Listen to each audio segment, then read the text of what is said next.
The young man stands in the grand hall, his heart racing as he stares at the woman beside him. For 25 years, he had lived a solitary life, mocked by others as the winter bear. Yet here he was, at the center of a ceremony that defied all his expectations. He finds himself unable to speak as the young bride looks up at him with wide, innocent eyes, her voice a soft murmur as she asks what is troubling him. He can barely find his breath, his composure crumbling under her gentle gaze. He is internally overwhelmed by her ethereal beauty, noting the way her silver hair catches the light and the flawless texture of her skin. When she timidly asks if her appearance is the cause of his distress, his panic only intensifies. The young man suddenly erupts in a desperate shout, waving his hands as he clarifies that his reaction is born of pure admiration rather than distaste. He confesses, with startling honesty, that her sheer cuteness has left him completely at a loss for how to behave. He continues his frantic explanation, stumbling over his words as he insists that someone as remarkable as her is far beyond what he deserves. His sudden outburst leaves the delicate girl blinking in silent confusion. His mother interjects, her fan held poised as she sternly reminds him of the gravity of the day's engagement ceremony. The weight of his royal duties begins to press down on him, visible in the beads of sweat forming on his brow. She continues her decree, informing the couple that they are to live together for the next 6 months leading up to the wedding, though she strictly forbids any scandalous conduct in the meantime. He can only offer a weak, flustered response as the reality of his new life sets in. He lets out a desperate cry that echoes through the palace grounds, his mind reeling from the sudden, overwhelming reality of his situation. To understand how he arrived at this point, one must look back 3 months, when a carriage rattled across the plains toward the distant spires of the capital. On that day, he had arrived to attend the engagement ceremony of the crown prince, dutifully following his mother's lead while harboring his own quiet expectations. The talk of an arranged marriage hung in the air, and he watched as his mother, ever the picture of noble poise behind her ornate fan, seemed to be orchestrating the future. He couldn't help but feel a growing sense of unease, questioning why a bride would ever be brought for him, the third son, when the crown prince himself remained unmarried at 25. While his eldest brother Leonis and his second brother Michael possessed the refined, androgynous beauty of their mother, he felt like the outlier of the Tydros lineage. Instead, he took after his father, the king, possessing a ruggedness forged through years of leading knights to patrol the frozen frontiers and crushing any who dared rebel. This reputation had earned him a fearsome moniker that followed him like a shadow, the winter bear of the Tydros. Even during rare moments of respite with his men, he had to defend himself against the comparison, though he privately admitted that skipping a few shaves hadn't helped his image. Because of this reputation, he found himself shunned by the noble ladies of the capital, who whispered insults about his appearance and scent, leaving him longing for the peace of his own home. He stood in stunned silence as the crown prince's voice boomed through the cathedral, declaring the engagement void with a single, devastating shout. His mind reeled, unable to grasp why such a momentous occasion was being dismantled so publicly and without warning. He scrambled up the marble steps, his voice joining the chorus of confusion as he demanded to know what madness had taken hold of the ceremony. He watched as the prince met his gaze with a cold, superior smile, seemingly relishing the chaos he had just unleashed upon the court. He then realized the truth as he saw the woman standing triumphantly at the prince's side. It was Mile, the very person who had replaced the official bride in the prince's heart. He turned his gaze toward the altar, where the official fiancé, Sido Baramoa, stood motionless, her face hidden behind a thick, ornate wedding veil like a ghost. He recalled the whispers of how the prince and Sidoan had already been living together for 2 years, making this public betrayal all the more cruel and calculated. He watched as the prince turned his back on the veiled woman,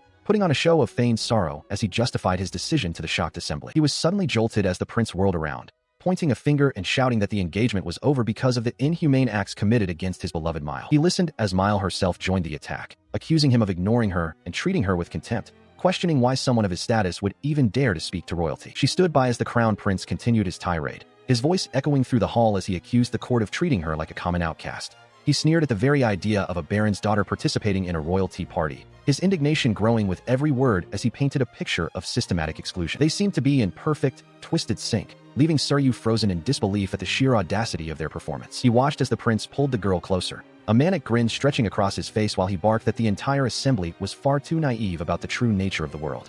The prince's eyes widened with a frantic energy, his grip on her shoulder tightening as he mocked the court's perceived ignorance. He allowed her to take the lead once more, her voice trembling with feigned hurt as she recounted being deliberately shoved on the dance floor. She looked up with wide, tearful eyes, questioning if anyone present even understood the sacred hierarchy of high society or if they were all complicit in her mistreatment. She had successfully sown seeds of doubt and discomfort among the gathered nobility, who began to whisper and exchange uneasy glances. They did not look upon the prince with the expected awe, but rather with cold, judging eyes, even as Suryu stood at the center of the storm, absorbing the weight of their collective scrutiny. He turned his gaze toward the silent figure in the wedding gown, realizing with a pang of guilt that she, too, had been forced to endure these baseless and cruel accusations in silence. He wondered if her silence was born of a belief that words were now useless, or if she had simply reached her breaking point and surrendered to the inevitable. She remained a mystery to him, much like the day his mother had suddenly questioned him about his romantic life. In that memory, the queen had leaned in with a sharp curiosity, asking if he had a lover, to which he could only offer a confused and honest denial. He could only watch as his mother, her eyes gleaming with a sudden, sharp intent behind her decorative fan, declared that if he had no one else, they should take the young lady for themselves. Her smile was hidden, but her ambition was clear as she set her sights on the disgraced bride. He stared in disbelief, his eyes wide as the weight of his mother's suggestion finally registered. The word what escaped his lips, a mere breath of confusion in the face of such a cold and opportunistic proposal. His mother, however, remained entirely unfazed, hiding her smirk behind an ornate fan as she spoke of the disgraced bride, as if she were a mere trinket to be collected. She questioned why he was so flustered, casually remarking that someone with such an ugly heart and plain appearance could never truly be a wife to a prince, and thus, she should be wrapped up for the Tydros family instead. The cruelty of those words struck a chord deep within him, forcing him to look toward the veiled figure of Sidoin. He realized then that the prince's rejection wasn't based on any failing of hers, but on a shallow, twisted perception of beauty that they simply didn't share. Unable to contain his indignation any longer, he stepped forward, his voice booming through the hall as he demanded that the prince retract his insults. He stood tall, a stark contrast to the cowering nobles, and roared for the royal to take back the venomous words he had spat at a woman's honor in such a public forum. The prince recoiled, his composed facade momentarily shattering as he uttered a stunned, "What?" in response to the sudden defiance. He had clearly not expected anyone, let alone a member of the Tydros family, to challenge his authority so brazenly. But the young warrior was far from finished, his gaze narrowing as he declared that such a blatant insult could not be overlooked. He made it clear that even the status of a crown prince from another country would not shield him from the consequences of his arrogance. His bold stance seemed to ignite a spark in the room, as other officials began to murmur their agreement, their voices rising in a collective demand for the prince to apologize.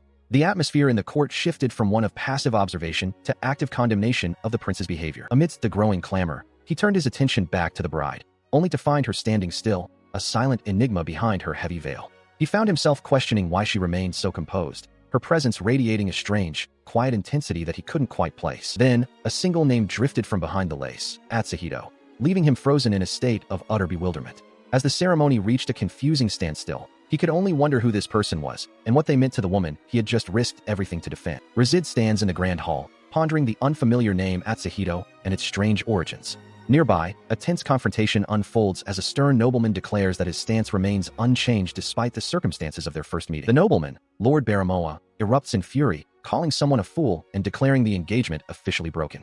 King Manhwa watches in stunned silence, while Razid and Sit-In look on with growing concern as the diplomatic situation deteriorates. Desperate pleas for forgiveness echo through the hall as attendants scramble after the departing Lord Baramoa, who strides away with a cold, uncompromising resolve. He turns back to King Manhwa, his expression hard and unforgiving, stating that no apology is necessary because he intends to take his foolish daughter back to their homeland immediately. Reaching out a hand towards Sit-In, he commands her to return home with him to the kingdom of Tanya, leaving no room for argument or delay. Razid watches the scene unfold, his mind racing as he recognizes the man as Sit-In's father and realizes the dire consequences. If the engagement is severed, the kingdom of Tanya and its vital mineral resources will be lost to them forever. He grits his teeth in frustration, realizing that the crown prince's behavior has pushed things to a breaking point, and he begins to excuse himself from the escalating disaster. Suddenly, Queen Tania steps forward with a calm, practiced grace, interrupting the tension to address the kings and ask for an escort, effectively shifting the focus and buying a moment of reprieve in the midst of the chaos. She glides into the room with an air of unshakable grace,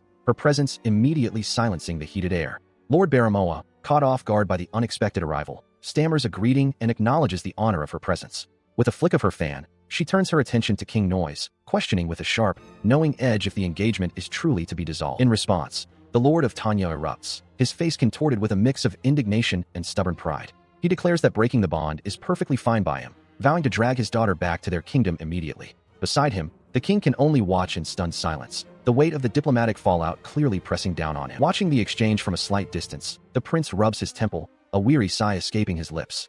He knows his mother's nature all too well. She has a way of stripping away the gray areas of a conflict until only a stark, undeniable truth remains, forcing everyone to face the reality of the situation. She continues her verbal parry, her voice dripping with a calculated pity as she laments the poor treatment Sit-In has endured. The prince flinches, feeling the indirect sting of her words, while the king silently fumes, thinking that he would have been far less subtle in his discipline had his son not spoken up to defend the girl. Her gaze then shifts to the veiled figure of the princess, and she finds herself genuinely impressed by the girl's unwavering composure. It is the poise of one born and bred for the crown, a silent strength that speaks louder than Baramoa's bluster and suggests a depth of character previously overlooked. This quiet dignity stands in stark contrast to the chaotic energy surrounding the broken engagement. whether standing alone behind her veil or beside the prince. Sidin maintains an aura of regal stillness that commands respect from those who truly understand the weight of her position. Leaning in slightly, the queen addresses the young woman directly, testing her with a question about her fluency in the Tidro's tongue.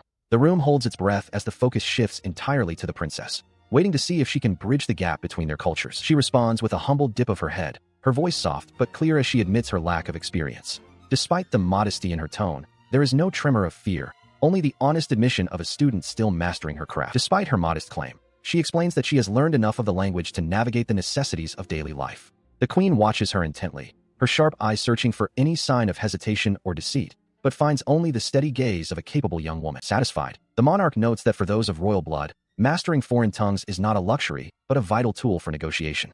Even the prince is forced to admit, if only to himself, that her pronunciation is remarkably refined, far exceeding the expectations of someone labeled as inexperienced. He watches with growing suspicion as his mother leans in to whisper conspiratorially with the princess. When he tries to interject and ask what they are discussing, the queen dismisses him with a playful yet firm remark, insisting that some matters are better left unknown to him. Because of this exclusion, he can only watch as his mother turns her attention back to Lord Baramoa, her fan partially obscuring a knowing smile. He wonders what possible motive she could have for steering the conversation towards such a delicate, personal territory, questioning why she is being so inquisitive. The next moment, the queen's intent becomes startlingly clear as she formally proposes welcoming the princess as a companion for her foolish son. The weight of the suggestion hangs in the air of the grand hall, catching the entire assembly off guard with its directness. This sudden turn of events sends a jolt through him, his eyes widening in sheer disbelief at the audacity of the matchmaking. He frantically calculates the social disparity, knowing that as a third son, his standing is naturally considered lower than that of a woman raised to be a crown princess. Still reeling, he questions if his mother possesses some distorted view of him, wondering if she truly sees a handsome suitor where he sees only a man struggling to maintain his dignity. The idea of being paired with someone of such high caliber feels like a losing battle he wasn't prepared to fight, especially given his self-perception as a bare man with no luck. In response to the royal proposal, Lord Baramoa initially offers a stern rebuttal, stating that such an arrangement is destined for rejection. The bluntness of the statement causes the young prince to blink in surprise, perhaps feeling a flicker of relief at the prospect of the idea being shut down. However, the lord's expression softens slightly as he acknowledges the queen's kindness, his gaze steady and thoughtful. The tension in the room shifts from immediate refusal to a more measured, respectful consideration. As the conversation continues, the lord explains the political complexities, noting that as a vassal, he must first seek the counsel and formal reply of the king of Tanya regarding the king of Tania's intentions. The group stands in the center of the hall, the weight of international protocol momentarily stalling the personal matter. But then, he pauses, his voice dropping to a more personal tone as he reflects on his role as a father rather than just a representative of a royal house. A sense of gravity settles over the scene as he prepares to deliver a final, unexpected judgment. Finally, he turns his gaze directly toward the young prince, declaring that he would entrust his daughter to the man who was the first to stand up for her honor. The endorsement is a powerful validation, leaving the prince at the center of a destiny he never expected to embrace. He stands in silence, the weight of the proposal hanging heavy in the air as he stares ahead with a troubled expression. Looking toward the princess and her father, he observes their regal presence, feeling the vast distance between his own self-perception and the expectations of this union. Stepping forward, he addresses Lord Baramoa directly, pointing out that he bears little resemblance to his mother or his more distinguished brothers. He continues his humble admission, explaining that as a third son who has spent his life within the Knight Order, he lacks the social graces required for courtly romance and expects little from his newly granted title. His mother watches from the side, her fan held high in surprise as she wonders what has possessed him to speak so disparagingly of himself in such a critical moment. Despite knowing his mother likely views this as a squandered opportunity, he remains resolute in his need to be entirely honest about his shortcomings. With a sudden burst of conviction,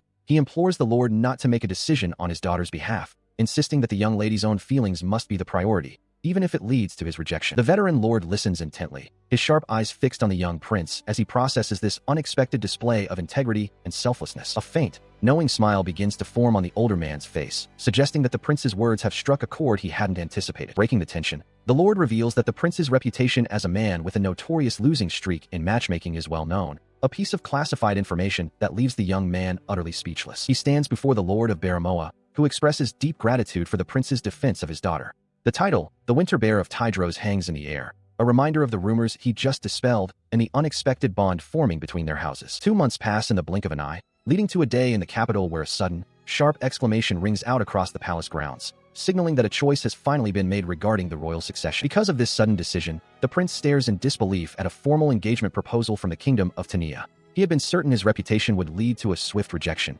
yet he finds himself clutching the very document he thought would never arrive. wondering how such a wonderful disaster came to be. In the weeks that follow, his adjutant, Rael, subjects him to relentless drills on ceremony protocol, barking orders to move precisely and walk with more vigor until his ears ring. Despite the grueling preparation and the constant reminders not to make a single mistake, the day of the engagement arrives without him ever having caught a glimpse of his betrothed's face. The history of this union stretches back 2 years, when the 20-year-old Sitden Baramoa first arrived in the Kingdom of Luminous for her bridal training. Despite her noble lineage tracing back to the Tannian royalty, Crown Prince Arios found her appearance distasteful, ensuring their relationship never grew closer during her stay. As the ceremony nears, his brothers offer mocking warnings about the bride's supposed foul mouth and unsightly features, telling him not to get his hopes up. He listens with a skeptical frown, caught between the harsh words of his kin and the reality he is about to face. Then, the moment of revelation arrives as she lifts her veil, revealing a face of such ethereal beauty that it defies every cruel rumor ever whispered in the palace halls. The sight leaves him utterly breathless, his heart racing as he struggles to reconcile this radiant vision with the winter bear he expected. Behind him, the royal party watches, the weight of the moment settling over the silent hall as the ceremony reaches its peak. Confusion erupts among the onlookers, who demand to know what happened to the legendary ugliness they were promised, as they realize the woman before them is an incredible beauty. Amidst the growing clamor and the calls for the Tidros royal family to gather, he finds himself spiraling into a panic. Unable to process the sheer absurdity of the situation, he descends into a full-blown crisis of nerves, frantically questioning how he is supposed to handle a partner of such overwhelming grace. While Rael tries to talk him down from the ledge of his own anxiety, the prince remains convinced that this unexpected turn of events might actually be the end of him. He struggles to maintain his composure as the reality of the engagement ceremony sinks in. His adjutant, Rael, gently nudges him, reminding him that the ceremony must proceed and his fiancée has been waiting. Steeling himself, he steps forward to perform the traditional kiss on the forehead, though his heart races at the proximity of the woman before him. Overwhelmed by her presence, he begins to stammer an apology, his face flushed with embarrassment. He admits to losing his composure, his mind racing with the realization that her beauty is far beyond anything he had prepared for. He feels unworthy, panicking at the thought that someone as radiant as her could be paired with him. Seeking a moment to regain his footing, he asks to be excused, his voice trembling slightly. She offers a soft, gentle affirmation, her eyes filled with a kindness that only serves to further disarm him. The sheer grace of her response leaves him breathless, his internal resolve crumbling under the weight of her charm. His thoughts spiral into a chaotic whirl of comparisons, likening her delicate nature to that of a small, soft animal found in the snowy mountains. He finds her very existence to be a challenge to his self-control, her defenselessness and purity striking him with the force of a physical blow. He questions his own sanity as he imagines the softness of her skin, desperate to reign in his wandering mind. He desperately tries to banish these intrusive thoughts, focusing on the solemnity of the moment while the king and Lord Baramoa look on. Despite his internal struggle, he maintains his hold on her, the weight of the royal audience pressing down on him as he attempts to fulfill his role with some semblance of dignity. When she looks up at him with a radiant, genuine smile, the last of his defenses vanish. He reels back, physically struck by the intensity of her beauty and the warmth in her gaze. The contrast between the rumors he had heard and the woman standing before him is almost too much to bear. As the ceremony concludes and the echoes of the day fade against the backdrop of the Grand Palace, his adjutant's voice rings out, calling him back to reality. He is left with a daunting realization. He must endure 6 more months of this overwhelming proximity before the wedding, and he wonders if his mind can possibly survive the strain. Night falls over the grand castle, the moon hanging high over the spires. The long, arduous engagement ceremony has finally concluded without incident, leaving a sense of quiet relief in the cool night air. Inside the private quarters, the adjutant wipes a stray tear from his eye, his composure momentarily slipping. The prince looks on with a mix of confusion and concern, questioning the sudden display of emotion, but the man simply offers a soft smile in return. He continues to reflect on the day's events, expressing a deep, heartfelt joy for his captain's engagement. Having been raised alongside the captain like a brother, he notes that the man is turning 30 this year and, despite his popularity, is finally settling down and leaving his bachelor days behind. With a cheerful grin, the adjutant admits that he can now marry without a single worry weighing on his mind.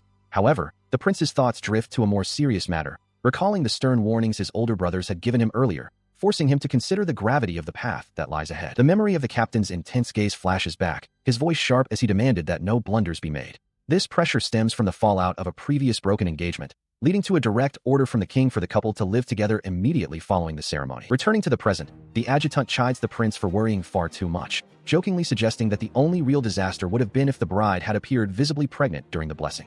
The prince can only offer a weary, skeptical look in response to the light-hearted jab. He then recalls the captain's smug expression during the dinner party, where the man couldn't stop boasting about his beautiful wife. Amidst the social chatter, the prince's mind lingers on a more mysterious detail he had heard: the existence of a legendary dragon mark. This mark is a sacred symbol in the kingdom of Tanya, a land deeply intertwined with the history of dragons since its founding.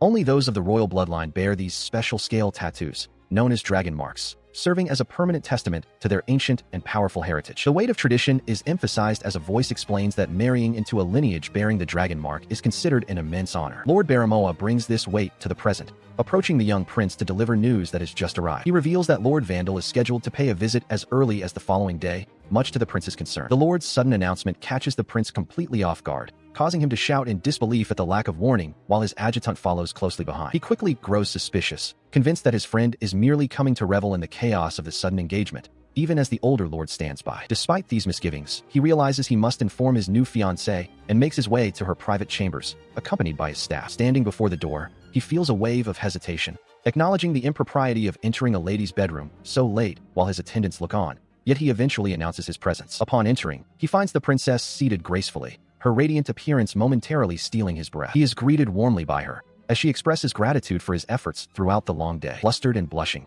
he manages to stammer out that he only came to wish her a good night, leaving her pleasantly surprised. Rizid is visibly flustered, stumbling over his words as he apologizes for the lateness of his visit. He seems to be overthinking the propriety of his presence, but Sidin remains perfectly composed, her gentle gaze fixed on him. He mentions that a close friend will be arriving the following day and asks if she would be willing to meet him. She accepts with a graceful smile, noting how exceptionally kind everyone in the mansion has been to her.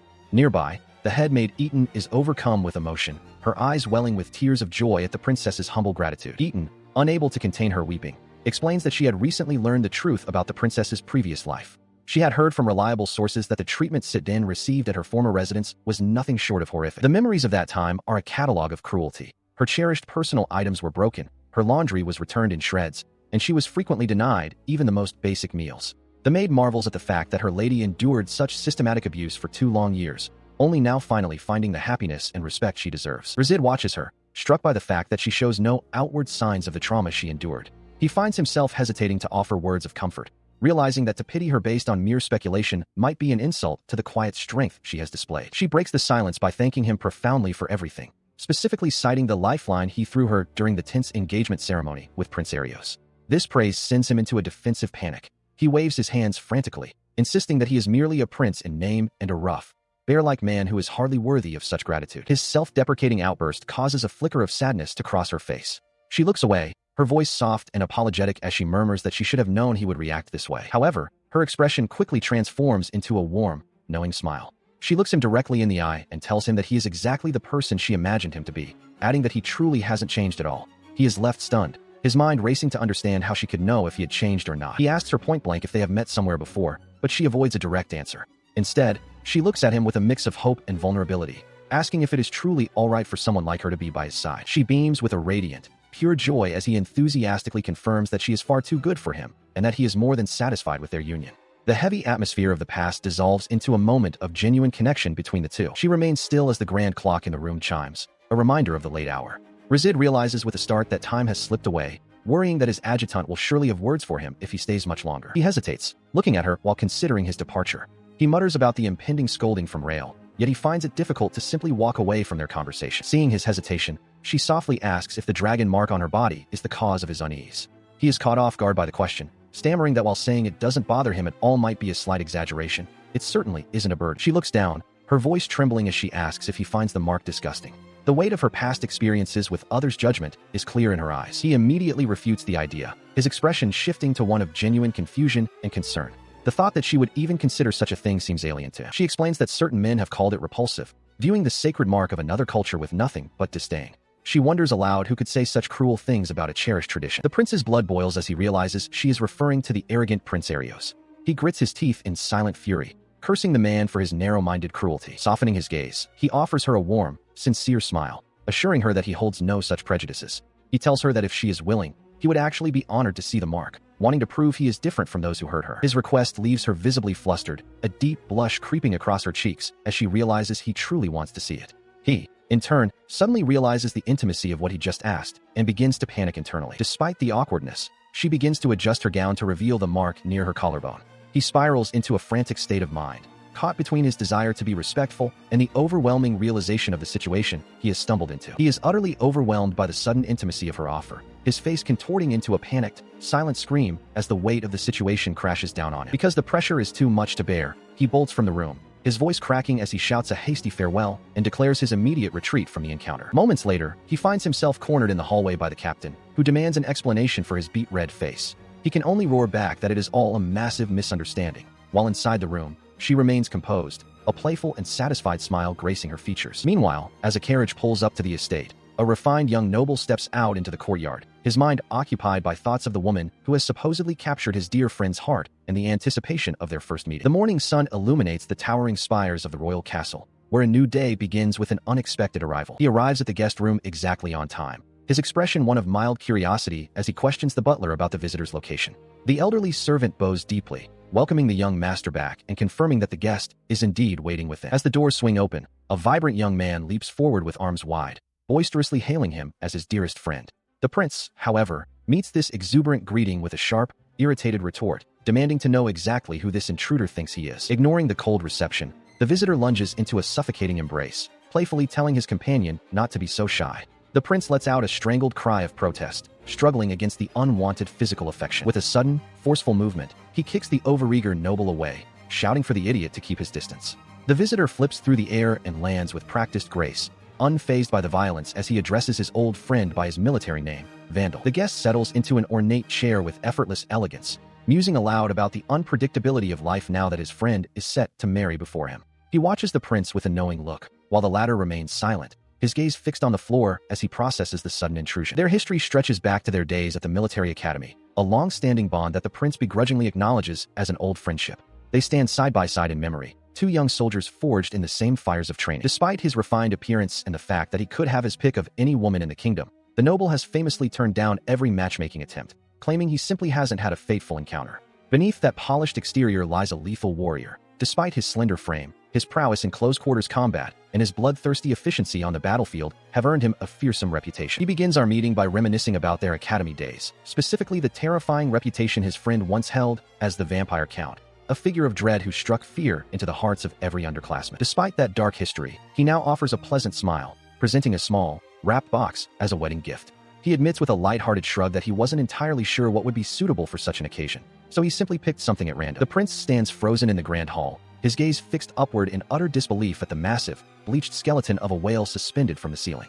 He can barely find the words to ask what such a bizarre object is doing in the middle of the castle. His guest explains that in his homeland, whale bones are a traditional engagement gift, a fact the prince finds hard to swallow. He stares at the man, wondering if this is some sort of elaborate joke, as he has never heard of such a strange custom in all his years of study. As they settle into the plush chairs of the drawing room, the prince inquires about his friend's recent duties. The noble casually mentions that his day was spent escorting his second brother back to his in-laws, a routine task that kept him occupied until now. He leans in slightly, his expression softening as he remarks on how exhausting the recent engagement ceremony must have been for the prince. He suggests that after such an ordeal, it must have been quite difficult to even find the strength to leave the bed this morning. The prince's expression turns serious as he explains the strict instructions he received to maintain a respectful distance until the royal wedding parade in the capital. Seeing his friend's rigid adherence to duty, the noble can't help but offer a look of mock pity, jokingly suggesting he might need a good punch to snap out of his stiff demeanor. Shifting the conversation to more pressing matters of state, the prince mentions hearing troubling reports about a caravan from an allied kingdom. It seems they have found themselves in a significant predicament,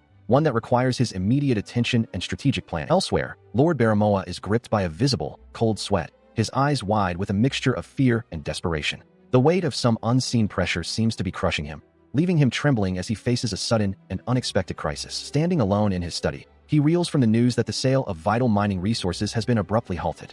This sudden economic blow threatens to destabilize his position and the very foundations of his power, leaving him scrambling for a solution. While the weight of the economic crisis loomed, the visitor continued his explanation, noting that the Tanya kingdom was far from the only source of vital resources. He pointed out that the king of Tanya was currently incensed with the crown prince of the luminous kingdom for his public insult toward the girl bearing the dragon mark. He gestured toward the geopolitical landscape, where the Tanya and luminous kingdoms were bound to the caravan allied kingdom by a treaty of shared coal, steel, and ores, a unity that now prevented them from seeking external aid during this sudden shortage. Listening intently, the prince questioned the fate of the crown prince who had caused such a stir. His companion revealed that King Manhwa, currently the chosen king representing the 5 nations, might even face a motion to strip the offender of his power entirely. He leaned back in his chair, clarifying that while the crown prince was technically under house arrest within the royal castle, the punishment was likely a mere formality intended to appease the public for a few days before being lifted. Changing the subject with a light-hearted curiosity, He inquired about the whereabouts of the beautiful princess whose presence had sparked the entire ordeal. The prince explained that the head butler was currently summoning her, admitting he had chosen to meet his friend alone first to gauge his intentions and words before the formal introduction took place. Suddenly, the visitor's composure shattered as he clutched his head in a fit of dizziness, prompting an alarmed shout from his host as he began to topple over. He lunged forward to catch his swaying friend, whose face had gone pale with exhaustion, preventing him from hitting the floor. The weary traveler apologized, admitting he had pushed his horse to the limit in his haste to offer his congratulations, though the prince warned him to recover quickly lest his presence cause a misunderstanding with his wife. As they steadied themselves, the heavy doors swung open, and the princess herself appeared, escorted by a butler into the room where the two men waited. She watches with a gentle smile as the two men stand together, their camaraderie evident despite the tension of the moment. Her gaze remains fixed on them as the prince clicks his tongue in annoyance, clearly uncomfortable with the proximity of his companion. He begins to tremble, his face flushing as he desperately tries to assure her that the situation is not what it appears to be, fearing she might misunderstand their closeness. Before he can finish his frantic explanation, his friend leans in close, confirming with a charming smile that they are simply old-school friends and that their relationship is strictly platonic. The visitor continues his explanation, urging her to rest and insisting there is no improper relationship between himself and the prince, while the latter collapses in a fit of dramatic exasperation in the background. With a flourish, the dark-haired noble drops to one knee, introducing himself as Vandal Sheen from Sheen County and paying her a poetic compliment that leaves the prince gritting his teeth at his friend's effortless grace. In response to the formal greeting, she offers a warm smile and introduces herself as Sito and Baramoa, asking for his kind regard as they establish their acquaintance. The princess stands before them, radiant in her gown, prompting the visitor to marvel at her loveliness and how perfectly the attire suits her, while the prince realizes exactly how his friend was so quickly charmed by her presence. While the prince recoils in a mix of shock and irritation at the visitor's flirtatious tone, she confesses with a serene expression that she was actually the one who fell in love first. Turning her attention to the refreshments prepared for their meeting, she remarks on the treats provided, bringing a sense of normalcy back to the room after the dramatic introductions. She listens as the visitor from Sheen County speaks of the sea, asking if she has ever seen a whale. He notes that her mountainous kingdom is far from the ocean, a fact she acknowledges with a simple nod, though the prince remains skeptical of the man's overly familiar tone. She receives a charming compliment from him regarding her attire, which he claims looks wonderful on her. While she offers her polite thanks, the prince watches from the side, his expression twisting into one of sudden, frantic realization as he realizes he has been outmaneuvered in basic courtesy. He is gripped by a surge of competitive anxiety, his eyes wide and brow damp with sweat. The thought that he should have been the first to offer such praise gnaws at him, leaving him feeling utterly eclipsed by the visitor's effortless social grace. Desperate to reclaim his position, he stammers through a clumsy attempt at a compliment, mentioning her beautiful skin and how the outfit feels summer-like. His words lack the effortless elegance of his rival, trailing off into an awkward mumble as he struggles to find the right things to say. Despite his fumbling, he manages to maintain the social graces of the tea service. The princess, however, seems genuinely touched by the attention, her face lighting up with a radiant smile as she expresses her happiness and relief that she chose this particular gown for the occasion. He watches her, a new understanding dawning within him. He realizes that just thinking of her as cute isn't enough. He must find the courage to voice his thoughts, finally telling her directly that she looks lovely and the dress truly suits her. The effect of his words is immediate, as she glows with a newfound joy, confirming that these were the very sentiments she had been longing to hear. He reflects on the necessity of giving form to his feelings, understanding that even if he can't express himself perfectly, the act of sharing them is vital. He casts a sidelong glance at the other man, feeling a prickle of annoyance. It is a bitter pill to swallow, realizing that it took the presence of a rival to finally push him into being honest with his own heart and more attentive to her needs. The visitor, meanwhile, seems to lose some of his earlier luster, his eyes closing as a shadow of exhaustion crosses his face. The vibrant energy he displayed moments ago begins to wane, replaced by a quiet, weary stillness that suggests a hidden burden. Noticing this change, the prince asks if he is feeling unwell. The man admits that the recent troubles in Sheen County have taken their toll, and he has perhaps been pushing himself beyond his limits despite his attempts to maintain a cheerful facade. He hesitated for a moment, his polite demeanor masking a deeper concern as he asked for permission to address the group. The prince, caught slightly off guard by the sudden request, quickly granted his approval. As the conversation shifted, the princess looked on with a contemplative expression, her hand resting delicately against her chest. She began to voice a realization, suggesting that perhaps the captain's current state was more complex than it appeared. Tania sits gracefully across from the man she knows as Lord Vandal, her expression one of gentle concern as she poses a sudden, medical question. She asks him directly if he suffers from anemia, a query that catches both the nobleman and the prince standing behind them off guard. She notices his startled reaction as the name Mia escapes his lips in a moment of confusion before he tries to process her observation. He admits that his understanding of the condition is limited to the common image of women turning pale and collapsing suddenly, a far cry from his own robust demeanor. He takes a calm sip of his tea despite his skepticism, asking her to elaborate on what could have possibly led her to such a specific conclusion. She watches him intently, her her gaze fixed on a detail he has clearly overlooked. He is caught off guard as she points directly toward his hands, stating simply that the evidence lies in his nails. This revelation leaves both the nobleman and the prince blinking in shared bewilderment, unable to fathom how such a small detail could be so telling. She continues to observe his hands with a clinical focus while the silence stretches, while the prince remains a silent, watchful presence in the background, intrigued by this unexpected turn in the conversation. She explains the physical markers of iron deficiency, noting the spoon-like curve and the horizontal ridges, while he lifts his hand to examine his own fingers. He attempts to deflect the serious diagnosis with a dry joke, suggesting his nails are merely as rebellious as their owner. He reveals a truly bizarre medical advice he once received, mentioning a doctor who suggested soaking old iron nails in wine and drinking the concoction.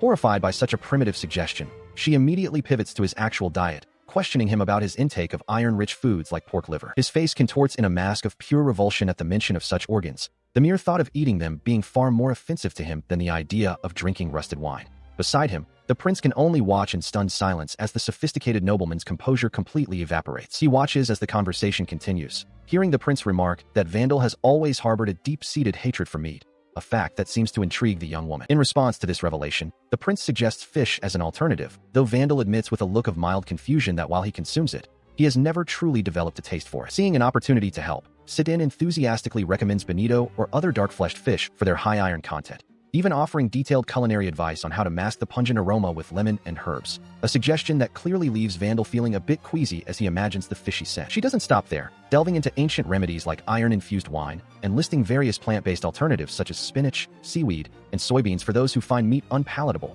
emphasizing that improving his condition is entirely possible through these supplements. The young woman further explains the nuances of nutrition, noting that plant-based iron requires the assistance of vitamin C from fruits or vinegar for proper absorption in the small intestine, a level of detail that draws a small, amused chuckle from the prince. Observing the exchange from the side, the noble friend eventually interjects, pulling Vandal's attention away to question his unusual behavior and the sudden, serious focus on his struggle with anemia. He leans in, suggesting that perhaps Vandal views anemia as a feminine affliction and is merely trying to maintain a stoic facade despite his obvious physical strain and the unnecessary effort of showing off. The prince counters this notion with a sharp, knowing grin, asserting that illness is universal and that there is no dignity in trying to look cool while suffering silently just to preserve one's pride. This display of maturity and vulnerability clearly touches Sidin, who gazes at him with a newfound sense of respect and warmth, her eyes reflecting her appreciation for his honesty. With a bright and determined expression, she rallies the group, insisting that they all commit to better health and proper meals so that Vandal can finally reclaim his strength and feel surprisingly better. She is taken aback when the young man addresses her with newfound respect.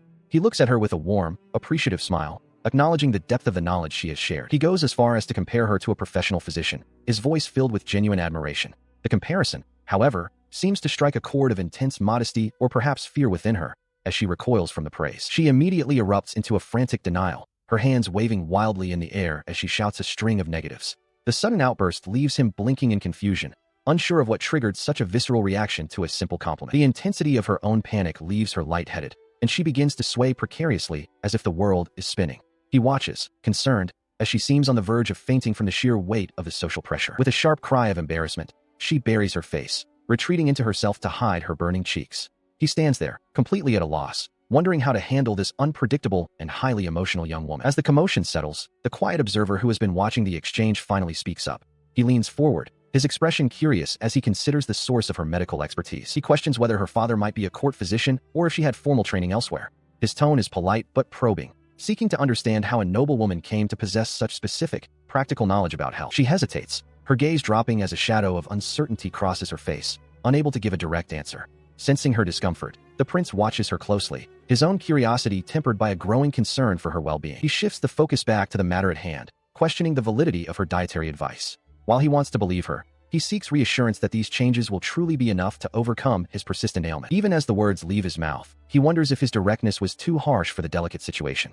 He watches her, waiting for a response, while internally questioning if he has inadvertently offended the person trying to help him. He watches her intently, his expression a mix of curiosity and lingering doubt as she prepares to explain the source of her expertise. Despite the weight of his gaze, she maintains her composure, clarifying that while neither she nor her father hold the title of doctor, the medical insights she has shared are accurate. She leans forward slightly, her voice filled with a quiet urgency as she pleads for their trust, promising that Lord Vandal's health will surely improve if he adheres to the dietary changes she prescribed. This revelation causes the nobleman to pause, his voice trailing off as he repeats her admission with a look of genuine surprise. He quickly recovers, a knowing smile spreading across his face as he accepts that she possesses profound medical expertise regardless of her formal status. Turning his attention back to the prince, he abruptly shifts the conversation, inquiring when they might be able to visit his family's territory. The suddenness of the request catches the prince off guard, especially as the man leans in uncomfortably close to press for an answer. After a brief moment of startled silence, they begin to coordinate the logistics, calculating that the journey and necessary preparations will take nearly 2 weeks. With the arrangements settled,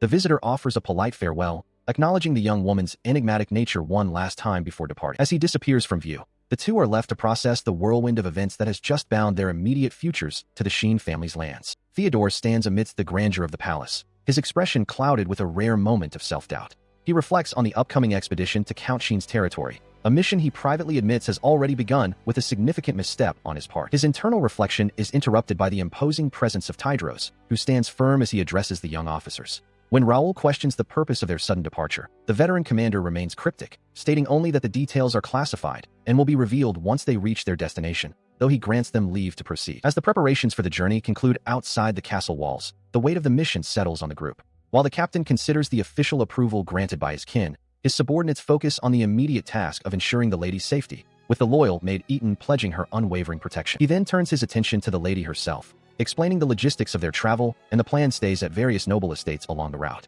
Despite the complexity of the arrangements, a sense of relief washes over him as they finally depart, 20 days after the initial arrival of their guest, bolstered by a gracious response to his formal apology. However, the transition from the road to their first official stop brings a shift in atmosphere. Upon their arrival, they are greeted with boisterous enthusiasm by their host, a jovial noble who raises a glass in celebration. He speaks loudly of the immense honor it is to host the captain and expresses genuine surprise and delight at the unexpected inclusion of the prince in their traveling party. The host's chatter continues as he recounts a startling rumor from a recent engagement ceremony in the Luminous Kingdom, his words causing a flicker of unease to cross the captain's face.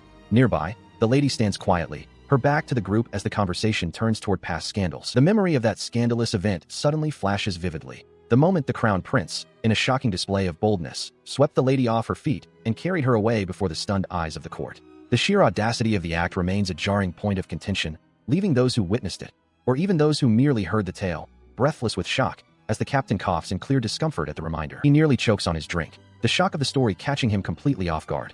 The sudden coughing fit draws the attention of the room as he struggles to regain his composure after hearing such an outrageous claim. Seeing the young captain's reaction, the count simply chuckles, remarking on how unreliable rumors can be. In the background, the young man continues to sputter, still reeling from the absurdity of the gossip. The conversation takes a more serious turn as the host explains that the truth he eventually heard was entirely different from the initial reports. He recounts how the lady was once engaged to the prince, but social circles were rife with whispers that she was conceited and held the royal family in contempt. The noble leans in, adding that the rumors even painted her as a reckless spender who couldn't even master basic foreign languages. This final insult causes another sharp, pained reaction from the listener. Unable to contain himself any longer, the captain slams his hand down and demands to know who would spread such blatant lies.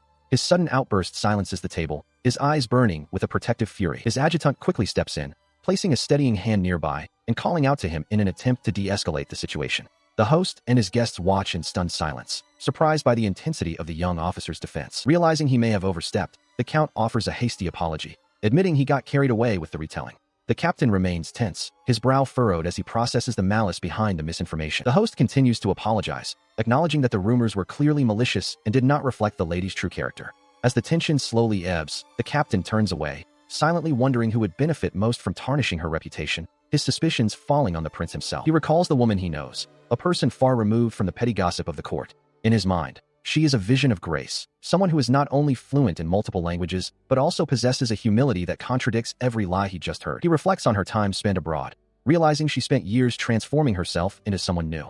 He remembers her at the engagement ceremony, draped in a white veil that reminded him of a cocoon, and he wonders if she is still hidden within it, struggling to change her very heart. He listens intently as the conversation shifts to the new crown princess of Luminous, a woman named Mile. The news of her appointment seems to carry a weight of impending trouble, casting a shadow over the festive atmosphere of the gathering. The officer continues his critique, noting that the final straw came recently. Apparently, this new princess is utterly ignorant of state affairs and lacks the refinement required for diplomatic circles. This lack of foresight had dire consequences when mining exports ceased, forcing the nation of Tanya into the precarious position of having to purchase essential resources from foreign powers at a premium. In the midst of this economic crisis, the woman's only concern was her own vanity, as she desperately pleaded with officials to sell her jewels. The captain can only press a hand to his face in exasperation as he hears how she made a direct, tearful appeal to a resident official, terrified that the hoard of gems for her wedding would be diminished. It becomes clear to those gathered that while Sidoin had been forced into the role of the villain to maintain the other's popularity, the facade has finally crumbled, exposing the truth to the court. The captain's expression hardens with a cold disdain,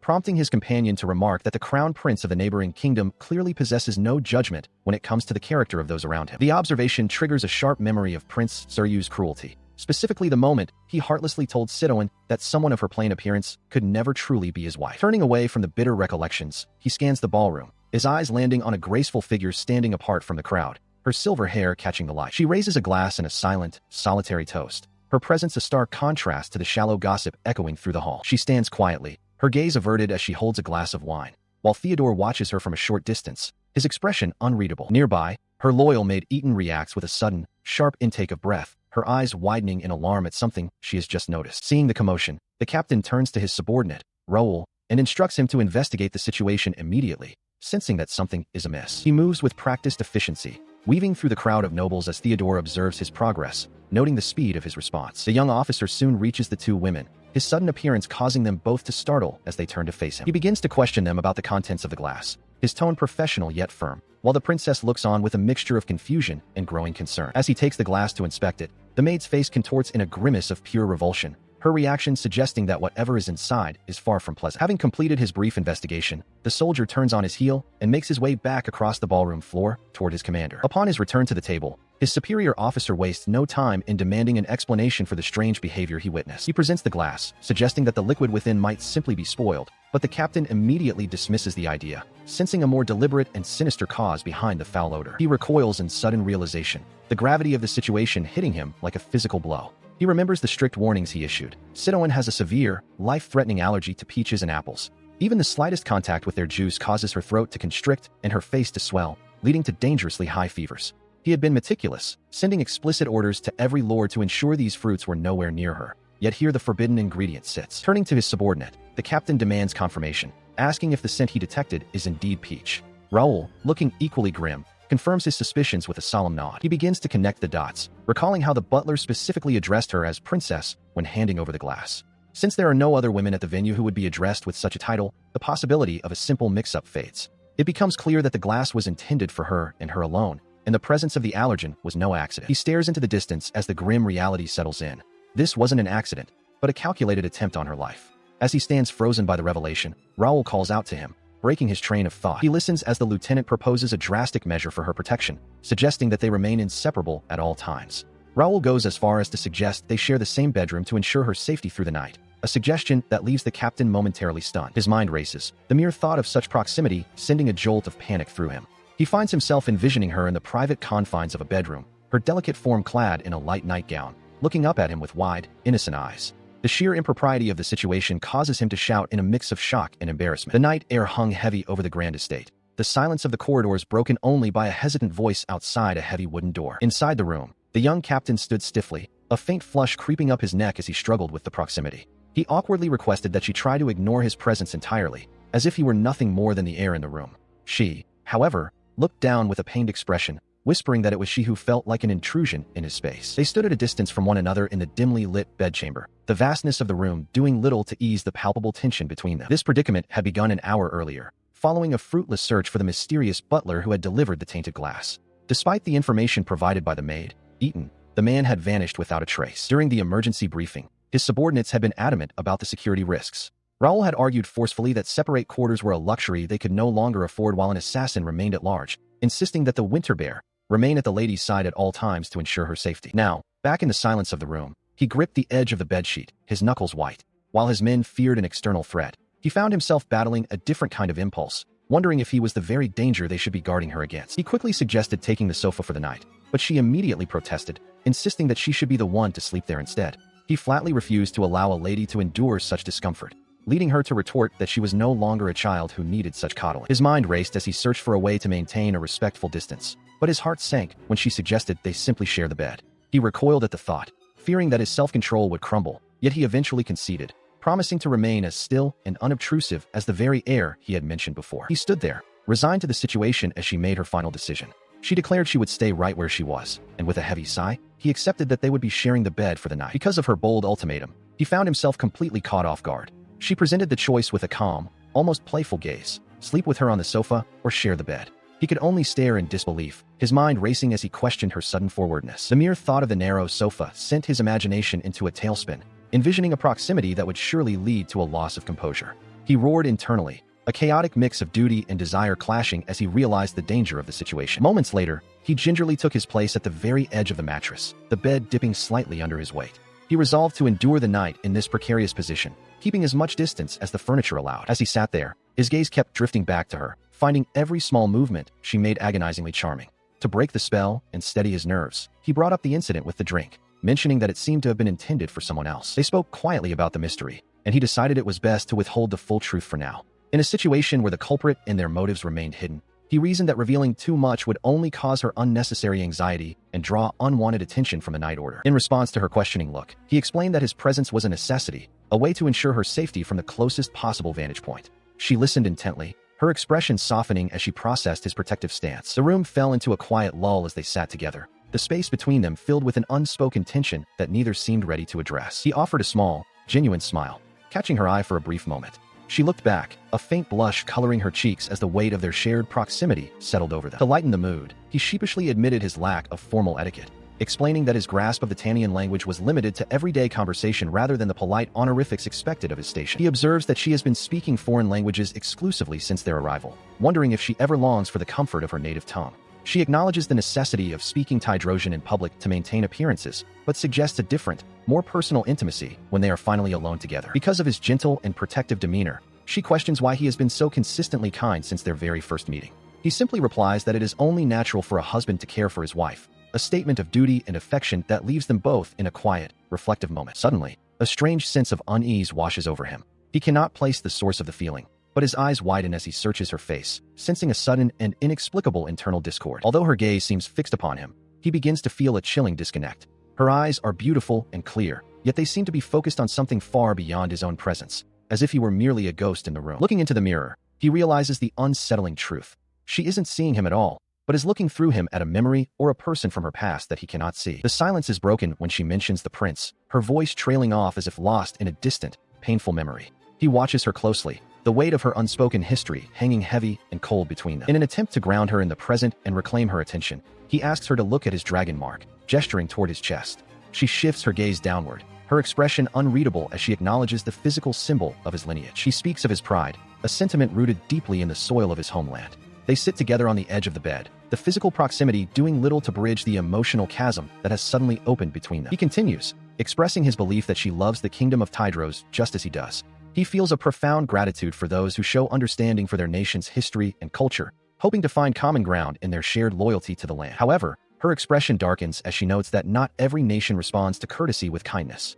She speaks from a place of deep, personal hurt, admitting that some feelings of disgust are simply unavoidable, leaving him to offer a quiet, somber apology for his lack of tact. She sits on the edge of the bed, her voice soft as she confesses a simple, almost mundane fear, a deep-seated aversion to insects. Seeking to understand her better, he asks if there are other things that provoke such a visceral reaction in her. Her thoughts drift to the royal family, specifically the crown prince and the queen, whose overbearing presence seems to weigh heavily on the atmosphere even in their absence, casting a shadow over the conversation. She then presents a chilling hypothetical, imagining a person she despised appearing with those very insects permanently etched into their skin, their bodies a canvas for what she fears most. He ponders this deeply, questioning if it would even be possible for her to find affection for someone who chose to mark themselves with the very thing she loathes, trying to grasp the logic of her fear. The memory of the crown prince looms large, his expression twisted with a cold intensity as the conversation turns toward the nature of such markings, dragons, scales, and the brutal act of carving them into flesh. She suggests that if she possessed something that caused him a similar, physiological rejection,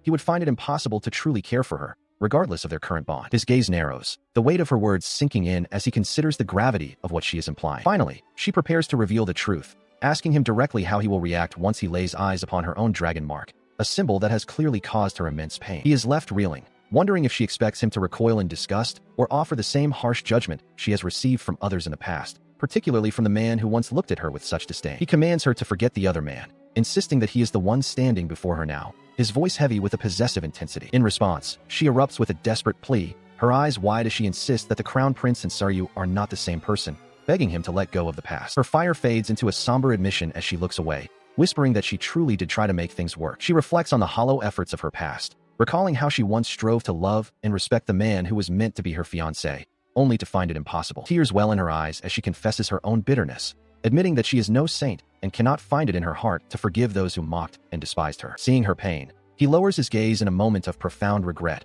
apologizing for his ignorance of the hardships and silent suffering she endured. She pauses, her voice trembling slightly as she begins to voice a hypothetical scenario that weighs heavily on her mind. Sitting amidst the vastness of the room, she explains that the rejection and disdain of others no longer sting, for she has grown numb to their cruelty. However, her expression shifts to one of unexpected softness as she prepares to reveal a truth that contradicts her previous coldness. He is struck by a wave of confusion when she suddenly declares that, despite everything, she holds a very favorable opinion of Prince Saryu. He stares at her in stunned silence as she pours out her heart, her eyes brimming with tears. She confesses her deep affection, thanking him for the way he has treated her, yet her voice trembles with the desperate hope that he might one day return those feelings. Seeing his hesitation, she clarifies that while she could never bring herself to hate him, she is prepared for the worst. She vows that if the mere sight of her causes him physical revulsion, she will abandon her pursuit and let him go. This resolve leads her to a sudden, bold demand. She insists on seeing the dragon mark immediately. Her gaze is unwavering, challenging him to face the truth of her condition right then and there. As he sits before her,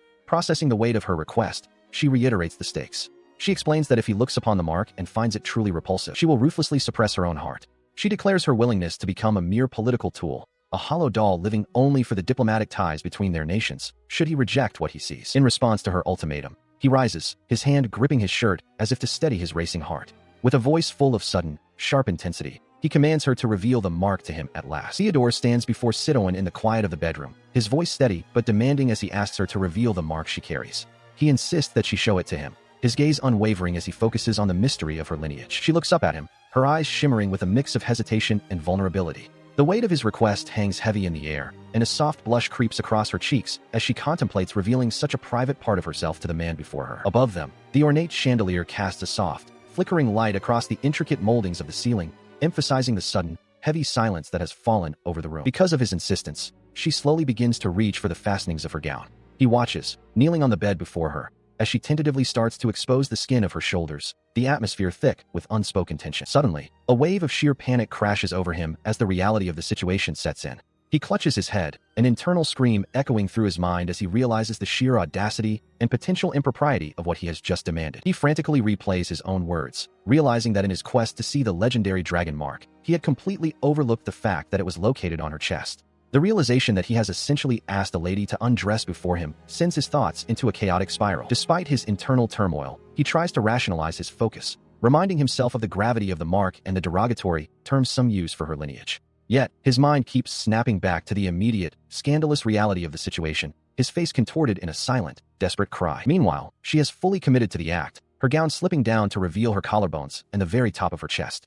She looks down, her expression a delicate blend of shame and resolve, waiting for his reaction to the secret she is about to unveil. She reveals the mark, and he is momentarily paralyzed by the sight of the small, dark shape upon her skin. He utters a confused sound as she draws his attention specifically to the small, claw-like mark resting just above her heart. He stares in silence, the weight of the moment hanging heavy in the room as his initial panic is replaced by a profound realization. She looks down, her expression tinged with a quiet melancholy, admitting that the mark is likely quite different from the monstrous thing he had envisioned. He finds his voice, asking if Prince Arios had ever seen this mark for himself. She shakes her head, explaining that while she had offered to show him, the prince had flatly refused to even look. The revelation leaves him stunned, his mind reeling at the other man's cowardice. He cannot help but think the prince is a fool, imagining things and becoming terrified without ever facing the reality of what was right in front of him. She carries a lingering hurt in her eyes, and he realizes how much the prince's rejection must have pained her. He finds himself inexplicably drawn to the mysterious mark, his hand moving forward almost of its own accord as he observes its unique shape. He brushes his fingers against the skin,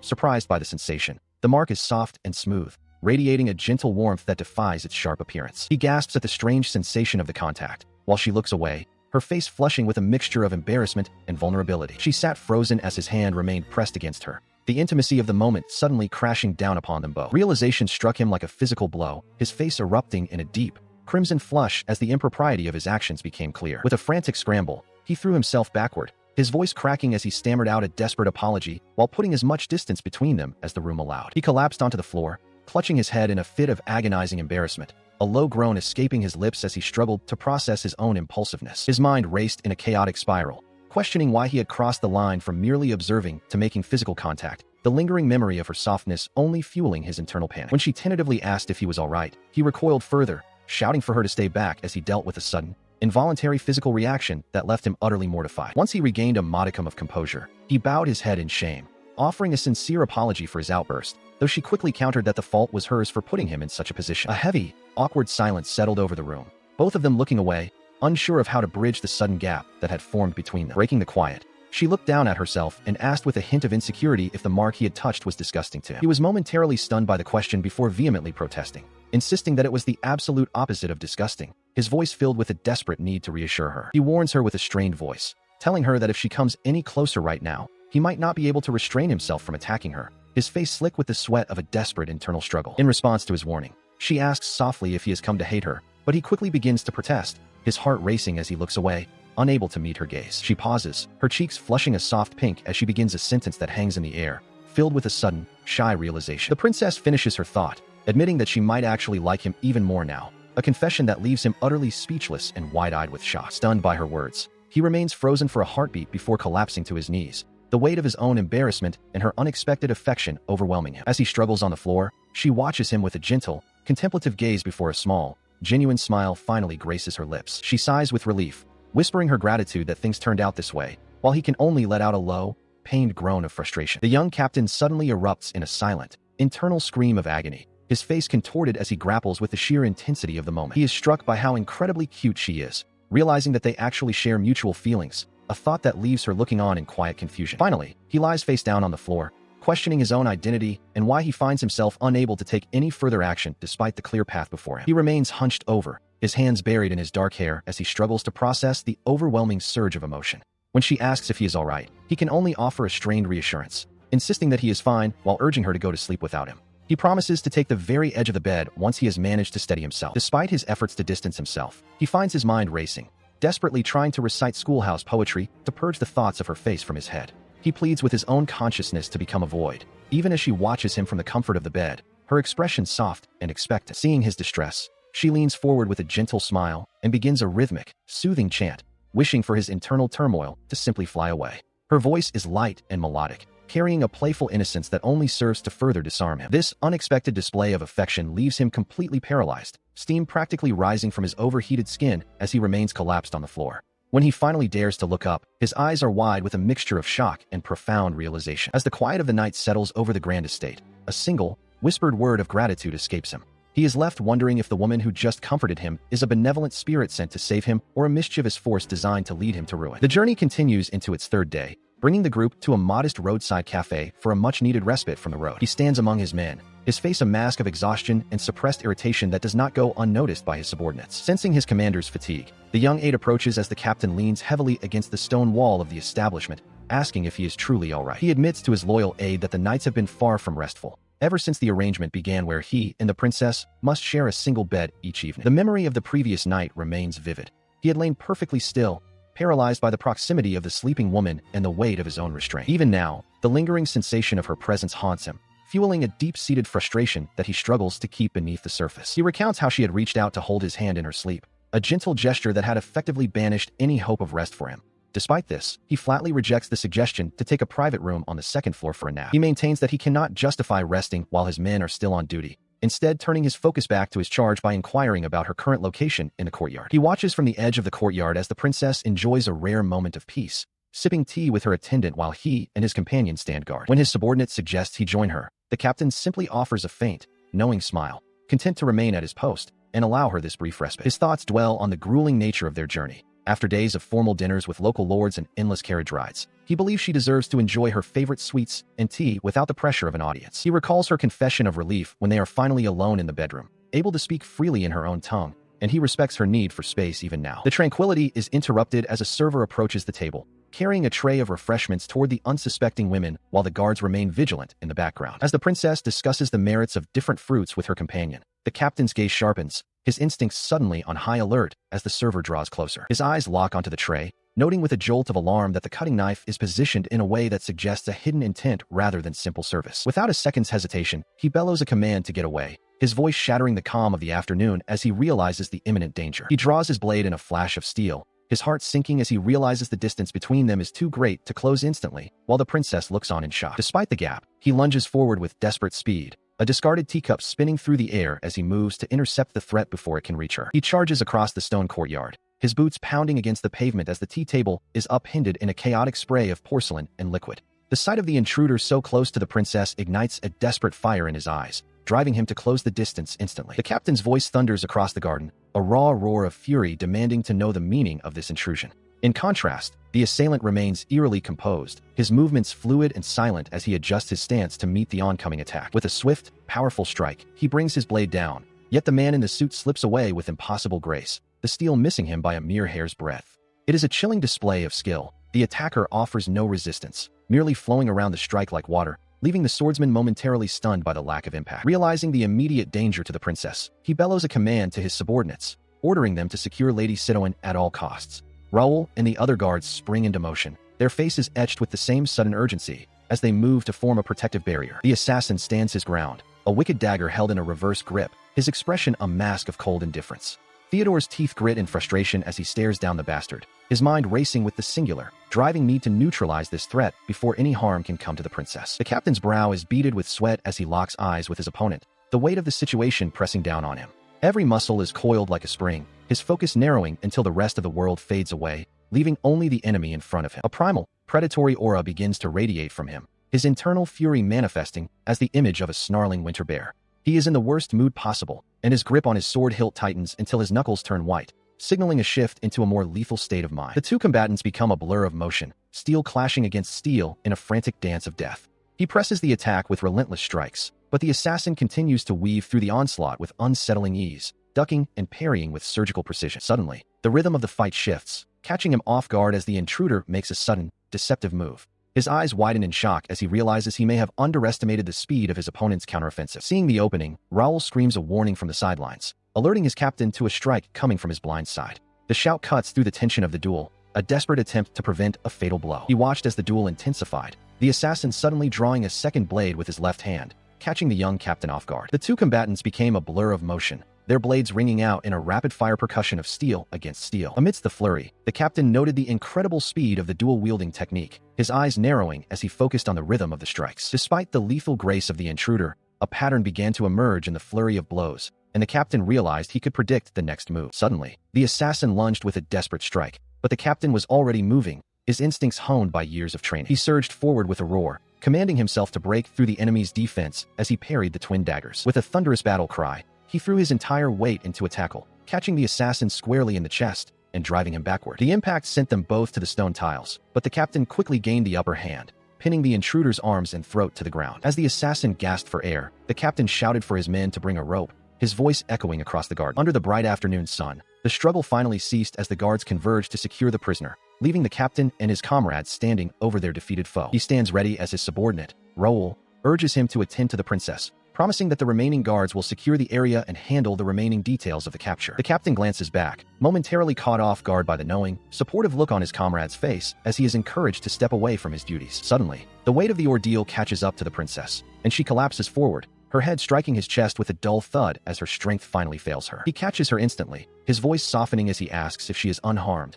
realizing the sheer terror she must have endured while watching the violent struggle unfold. Instead of answering, she looks up with tear-filled eyes, frantically checking him for wounds and asking with desperate concern if he was the one who suffered injuries in the fray. The warrior offers a small, reassuring smile, reminding her of his reputation as the Winter Bear, to signal that such a minor skirmish was of no consequence to a man of his standing. Observing the tender moment, Raoul suggests securing a private room on the second floor for her recovery, but the captain decides it is best to keep moving and leave the area immediately. He calls out for the maid, Eaton, to assist them, while his second-in-command begins organizing the investigation into the captured intruder's background and planning their next move toward Vandal's estate. The commander informs the maid that he will personally escort the princess to her carriage, pulling the young woman closer as he whispers his profound relief at finding her safe and sound. He marvels at her selflessness, noting how she consistently prioritizes his well-being over her own safety, before gently assuring her once more that he is perfectly fine and has always been capable of protecting himself. He looks into her tear-filled eyes as she trembles, her voice cracking with the fear that he might be lost to the violence. She desperately seeks reassurance, asking repeatedly if he is truly unharmed and if he can promise to stay alive despite the dangers surrounding them. Because of her distress, he pulls her into a firm embrace, his voice steady and resolute as he vows that death will not claim him, nor will it touch her. He declares with absolute certainty that there is no safer place in the entire kingdom than within the protection of his arms, urging her to let go of her fear. Nearby, Raoul and another soldier observe the scene, their expressions softening as they witness the captain's devotion. They quietly affirm his sentiment, agreeing that under his watchful eye, the princess is indeed in the most secure location possible, shielded from any further harm. As the group begins to move, the weight of his responsibility settles over him like a mantle. He watches her closely, his internal resolve hardening into an unbreakable vow. No one will ever lay a hand on her again, for he intends to remain her constant shadow and shield. In response to his silent promise, she leans her head against his chest, her fingers clutching at his uniform as if anchoring herself to his strength. Though the immediate danger has passed, the lingering shadows of the attack still weigh heavily upon her, finding solace only in his presence. The group arrives at Count Sheen's territory, where the Count himself greets them with boisterous enthusiasm, welcoming Theodore and Sidoin as his dear friends. He moves with a newfound vigor, remarking on how light his body feels, much to the surprise of his guests who observe his remarkably healthy appearance. He attributes this transformation to the efforts of Lord Vandal, claiming that he has finally overcome his picky eating habits and feels as though he has been granted a brand new body. This change was facilitated by a specialized chef he hired, who was tasked with meticulously disguising the smell and shape of fish in his meals, a tactic the Count admits was somewhat childish but effective. Meanwhile, the captain's mind remains on the grim aftermath of the cafe attack, where the assailant took his own life before he could be questioned. Despite the danger, the princess insisted on continuing their schedule to avoid diplomatic friction, even though he had wanted to cancel the evening's festivities. He had braced himself for the rumors, knowing his protective actions would be seen as a husband's reckless devotion. Consequently, strict security measures were enforced, including a total ban on weapons at the gala to ensure the safety of all guests. Later, he discusses the strange turn of events with his subordinate, noting how the royal couple's own deep bond seemed to make them more sympathetic to his situation, allowing the incident to be accepted without further conflict. They then turn their attention to a more pressing matter involving Lord Mata, as a new figure enters the conversation to address the Queen's involvement and the complexities of the current political landscape. He gestured toward the plush chairs arranged around the low table, inviting the group to settle in for their formal discussion. As they took their seats, the conversation turned toward the presence of an exile. The noble clarified that the individual hailed from the Mira Empire and had been granted official permission by the crown to remain. The administrative details shifted to the map, highlighting the exiled district, a border region managed by Lord Mata that sat precariously between the Mira Empire and the Tidros Kingdom. The gravity of the situation became clear when the noble revealed that a mysterious illness had suddenly broken out within that very district, catching the attention of everyone at the table. Theodore pressed for more information, but the noble admitted their total lack of understanding. Without a known treatment, they had no choice but to isolate the afflicted in a separate building rather than a proper medical facility. A heavy, contemplative silence fell over the group as the terrifying implications of an unknown sickness began to take root in their minds. Breaking the quiet, the princess voiced the question they all feared, asking if they were truly facing a contagious and infectious outbreak. The noble and the aide could only offer uncertainty in response, a lack of definitive answers that left the young commander visibly shaken. The aide further explained the logistical nightmare, noting that because so many patients showed similar symptoms, they couldn't risk bringing them near general hospitals, which was why they desperately needed the princess's expert opinion. The suggestion triggered an immediate and violent reaction from the commander, who slammed his hands onto the table and stood up, shouting his absolute refusal to involve her in such danger. He stands firm, his voice echoing through the room as he adamantly refuses to allow the princess to venture into such a perilous environment. Despite the lack of confirmation that the disease is infectious, he will not risk her safety, his posture radiating a protective intensity. In response to his outburst, the visiting noble calmly explains that he has personally interacted with the afflicted for several days and remains in perfect health. He gestures toward himself, offering his own well-being as proof that the danger may not be as immediate as the captain fears. Despite this reassurance, the group remains at an impasse, acknowledging that their current strategy is limited to mere observation. They are haunted by the lack of understanding regarding why some succumb to the ailment while others remain untouched, leaving them powerless to intervene effectively. The gravity of the situation deepens as the young officer leans in, his expression hardening with the realization that the consequences of this outbreak extend far beyond a simple medical crisis. He warns that this is not the kind of issue that will simply resolve itself. If word of this mysterious illness in the exile district were to spread, it would undoubtedly ignite a firestorm of intense discrimination against the already marginalized people living there. The fear is that the public would turn against the exiles, viewing them as harbingers of a plague rather than victims of a tragedy. The stakes are even higher than social unrest. The noble reveals that they have already resorted to burning an entire village under the guise of disinfection to prevent the news from leaking. He warns that any escalation into civil disorder could provide the Mira Empire with the perfect excuse for a full-scale invasion, turning a local health crisis into a continental war. The young officer then challenges the captain, reminding him that their primary duty is the protection of the borders and the safety of the nation. They both agree that the matter must be handled with the utmost discretion to avoid a national catastrophe, even if it means making difficult choices. As they sit over tea, the officer admits he had considered using the cover of the royal engagement to bring in renowned physicians from the capital. However, he ultimately decided against it, fearing that such a high-profile request would only draw unwanted attention and invite suspicion toward the very secret they are desperately trying to keep. A grim realization settles over him as he understands why the princess was seen as such a convenient solution. Her involvement would have allowed for a discreet resolution without alerting the public or the empire. He sees now that her medical knowledge was being exploited for political stability. Having finally accepted the necessity of the mission, he turns his focus to the practicalities of the disease, demanding to know the specific symptoms they are facing. The time for argument has passed. Now, they must act. He stands with his companions as the princess suggests they take their seats to discuss the matter further. Moments later, the group is settled in the ornate drawing room, the weight of the impending revelation hanging in the air. The nobleman begins a grim recitation of the symptoms, noting that it starts with diarrhea and worsens into stomach pain and fatigue. He describes the final, chilling stage where the skin turns a bruised blue-black before the patient inevitably perishes. Because the source seems to be dried fish purchased from a traveling merchant, the captain is struck by the man's clinical detachment.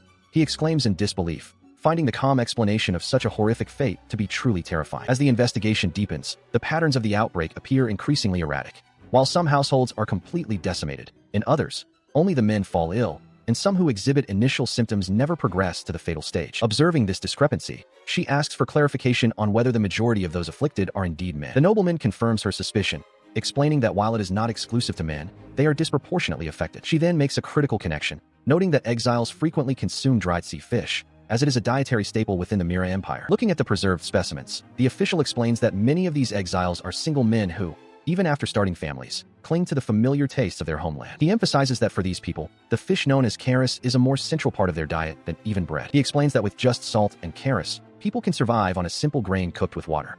Theodore repeats the name of the fish, his brow furrowed as he processes the significance of this staple food. He continues, noting that charis is a point of pride in their homeland. While the princess listens intently, her expression unreadable as she considers the cultural weight of the ingredient. Turning to her, he asks if they might borrow her wisdom once more, just as she had helped improve his own anemia.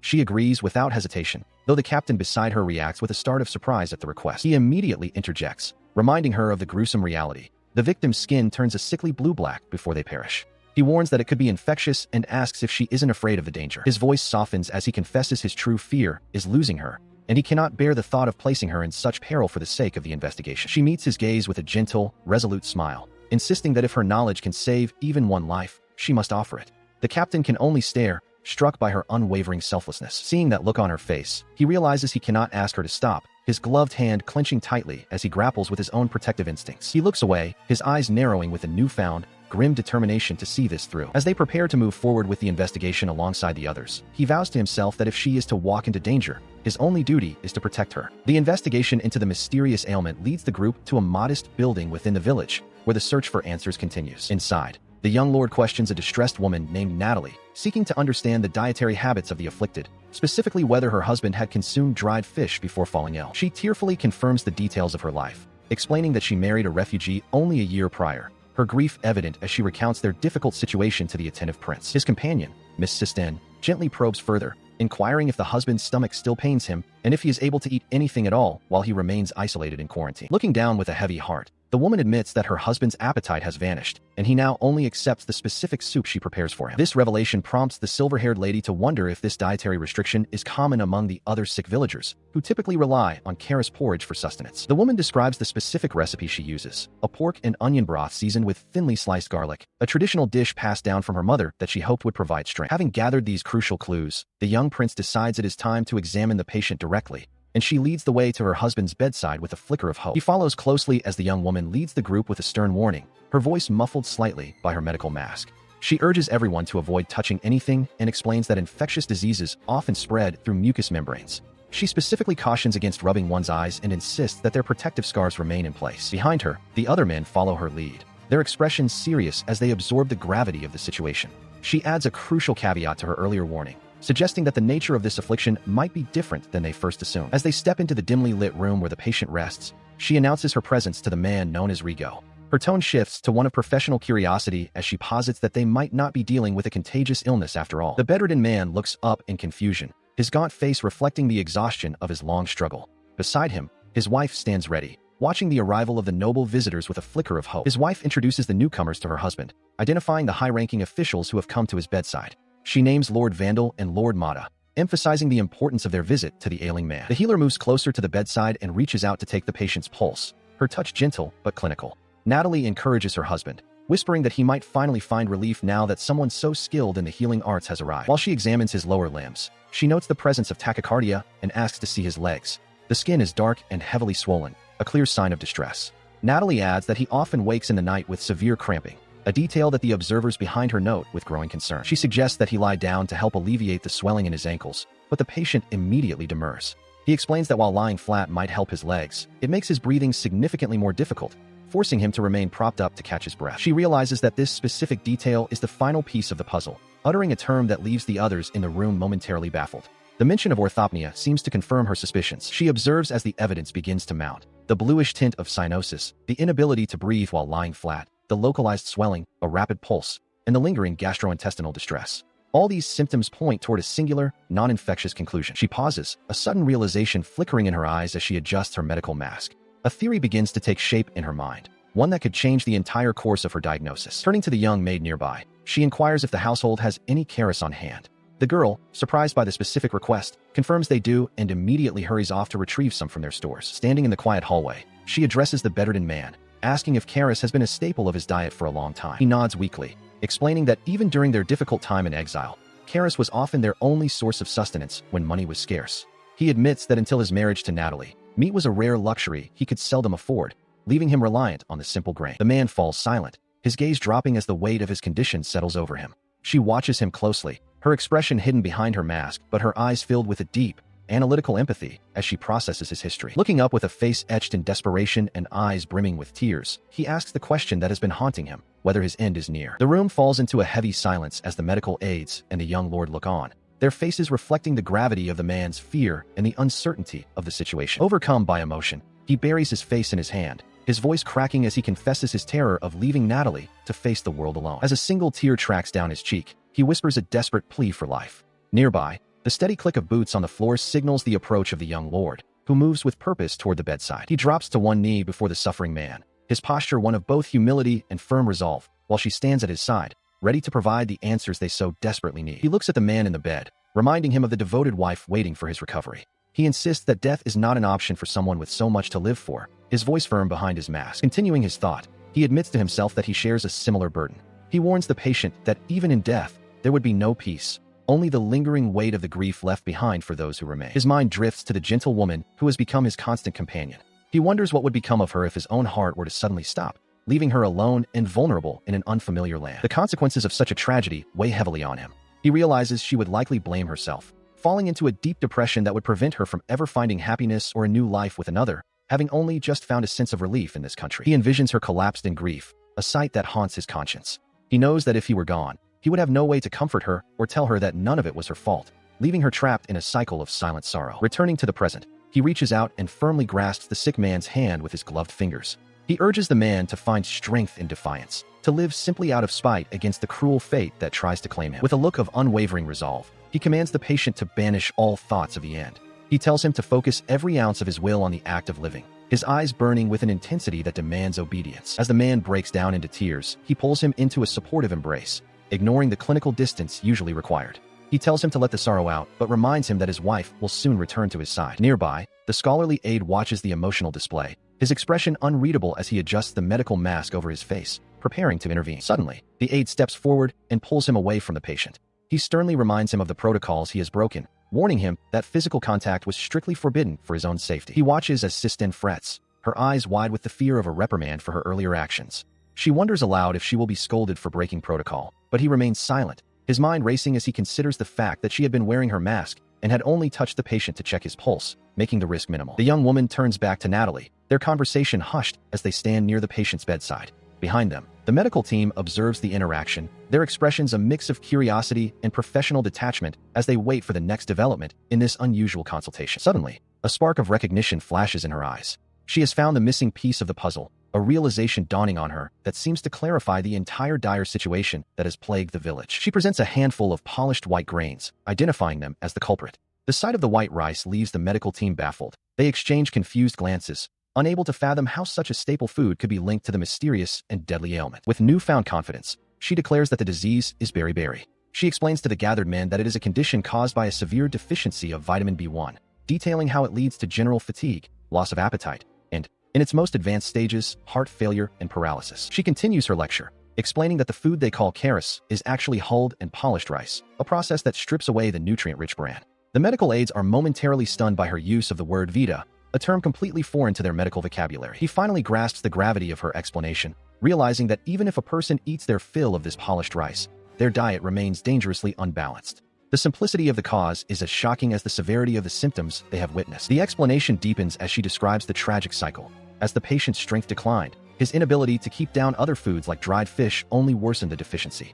This chronic lack of nutrients eventually manifested as cardiac beriberi, a death sentence for many who remained unaware of the nutritional cause. Turning her attention to the soup Natalie had prepared, she reveals that it was the key to the patient's survival. By consuming the broth made with pork and onions, he had unknowingly begun to replenish his body's depleted stores of vitamin B1, halting the progression of the disease. She concludes by highlighting the medicinal properties of their everyday meals, noting that pork is naturally rich in the vital nutrient and that the addition of onions and garlic significantly aids its absorption. Her expertise has turned a desperate medical crisis into a profound lesson in nutrition. She watches as the man, Rigo, acknowledges that it was his wife's soup that gave him the strength to endure. Natalie listens, her heart full as she sees the first signs of recovery in her husband's eyes. Turning to the young woman, she offers a reassuring smile behind her mask, suggesting they continue their efforts together. Natalie, eyes brimming with tears of hope, asks for confirmation that her husband will truly recover from this ordeal. The answer comes in a tender moment as the couple finally reunites, Natalie throwing her arms around Rigo as he sits up, his strength visibly returning as the nutritional deficiency begins to wane. Nearby, the young noble confirms the most vital piece of information to his assistant. The affliction is not a contagion. The aide repeats the words, the weight of fear finally lifting from his shoulders as the mystery of the disease is solved. He shares a silent look of mutual understanding with his subordinate, both men finally able to breathe a sigh of relief now that the nature of the crisis is understood and the panic can subside. Turning his attention back to the woman who provided the cure, he bows deeply, offering his gratitude on behalf of all the people. She remains humble, insisting she merely did what was within her power to help those in need. He then addresses the entire room, his voice steady as he expresses his profound respect for her courage. He acknowledges that despite the terror of the unknown, she trusted his guidance and stood firm when others might have fled. This display of formal gratitude causes Natalie to gasp in realization, the title Prince escaping her lips before she can stop it. The young man freezes, his secret identity suddenly laid bare before the commoners he sought to save. He feels a cold sweat break out as the couple stares at him in stunned silence, while his companion remains composed beside him, her calm demeanor contrasting with the sudden tension in the room. Despite the sudden tension, he maintains his focus on her remarkable compassion, noting that the act of comforting a patient with a mysterious illness is a rare and noble trait that few possess, regardless of their rank. He stares intently, his eyes wide with a sudden realization as the weight of the situation settles upon him. Across from him, the young woman lowers her gaze in a moment of dejection, her voice soft as she offers a sincere apology for her reckless behavior. He responds with a gentle tone, expressing his genuine admiration for her kindness and tolerance. He admits that while his skills can mend the body, the complexities of human nature remain beyond his reach. Their intimate exchange is suddenly interrupted by his aide, who dryly suggests they take their sentimental conversation elsewhere so they can depart quickly. As he turns to leave, he glances back over his shoulder, a small, knowing smile hidden beneath his mask as he reflects on how she truly hasn't changed a bit. The two of them begin to walk together through the quiet corridor, the tension of the earlier crisis finally beginning to fade. Suddenly, he pauses, his brow furrowing in confusion as something unexpected catches his attention. The sun shines brightly over the village as heartfelt gratitude echoes through the air, marking the end of a long and difficult crisis. Standing before the village gates, the man who was once bedridden now stands tall and healthy, expressing his deep thanks to the young prince. Beside him, his wife and the local count look on with warm smiles, while the prince and his companion receive their praise with humble grace. He places a friendly hand on the prince's shoulder, admitting he had no idea of his royal status, and offering a bit of husbandly advice about cherishing one's wife. Seeing that the crisis has passed and the patients are recovering, the prince decides it is finally time to begin the journey back to the capital. However, the young noble suddenly speaks up with a sharp, determined look, declaring that simply leaving isn't enough for him. Back inside the comfortable manor, the hosts insist on offering a gift as a token of their immense gratitude. The prince politely declines any grand gestures, even making a light-hearted remark about not needing anything as massive as a whale. He remains firm, explaining that while he appreciates the sentiment, their duties require them to return to the capital with all possible haste. His companion stands quietly by his side, sensing his urgency to depart. But then, she speaks up softly, mentioning a particular shop in the area that has piqued her curiosity. The suggestion catches him completely off guard, his eyes widening in a comical display of shock. His resolve crumbles instantly. If she is interested in a shop, then a visit is absolutely mandatory. With a sudden burst of enthusiasm, he declares they must stop by, urging everyone to head out immediately. He leads the group to the storefront Sistine had mentioned, a refined establishment with large windows displaying its wares to the passing public. Once inside, the group is greeted by a dazzling array of fine goods, from delicate jewelry to ornate tea sets. Sisten's eyes light up with wonder as she takes in the craftsmanship, while Vandal and the medical aide follow closely behind. Her attention is immediately drawn to the exquisite glassware, the light catching the intricate patterns etched into the crystal. Vandal, observing her interest, casually mentions that he had the foresight to include such pieces in his engagement gift. He questions if the contents were even checked, his tone carrying a hint of smugness that clearly irritates his companion. Frustrated by the man's arrogance, the young lord mutters about his rudeness, only to be chided by his aide. The aide reminds him that such comments are unbecoming of a doctor, though he clearly shares the sentiment. Despite the tension between the men, Sistine remains focused on the beautiful glass tableware, her admiration for the artistry evident in her gentle smile. She explains that the queen and crown princess have been exceptionally kind to her, and she feels a deep desire to offer them something special in return.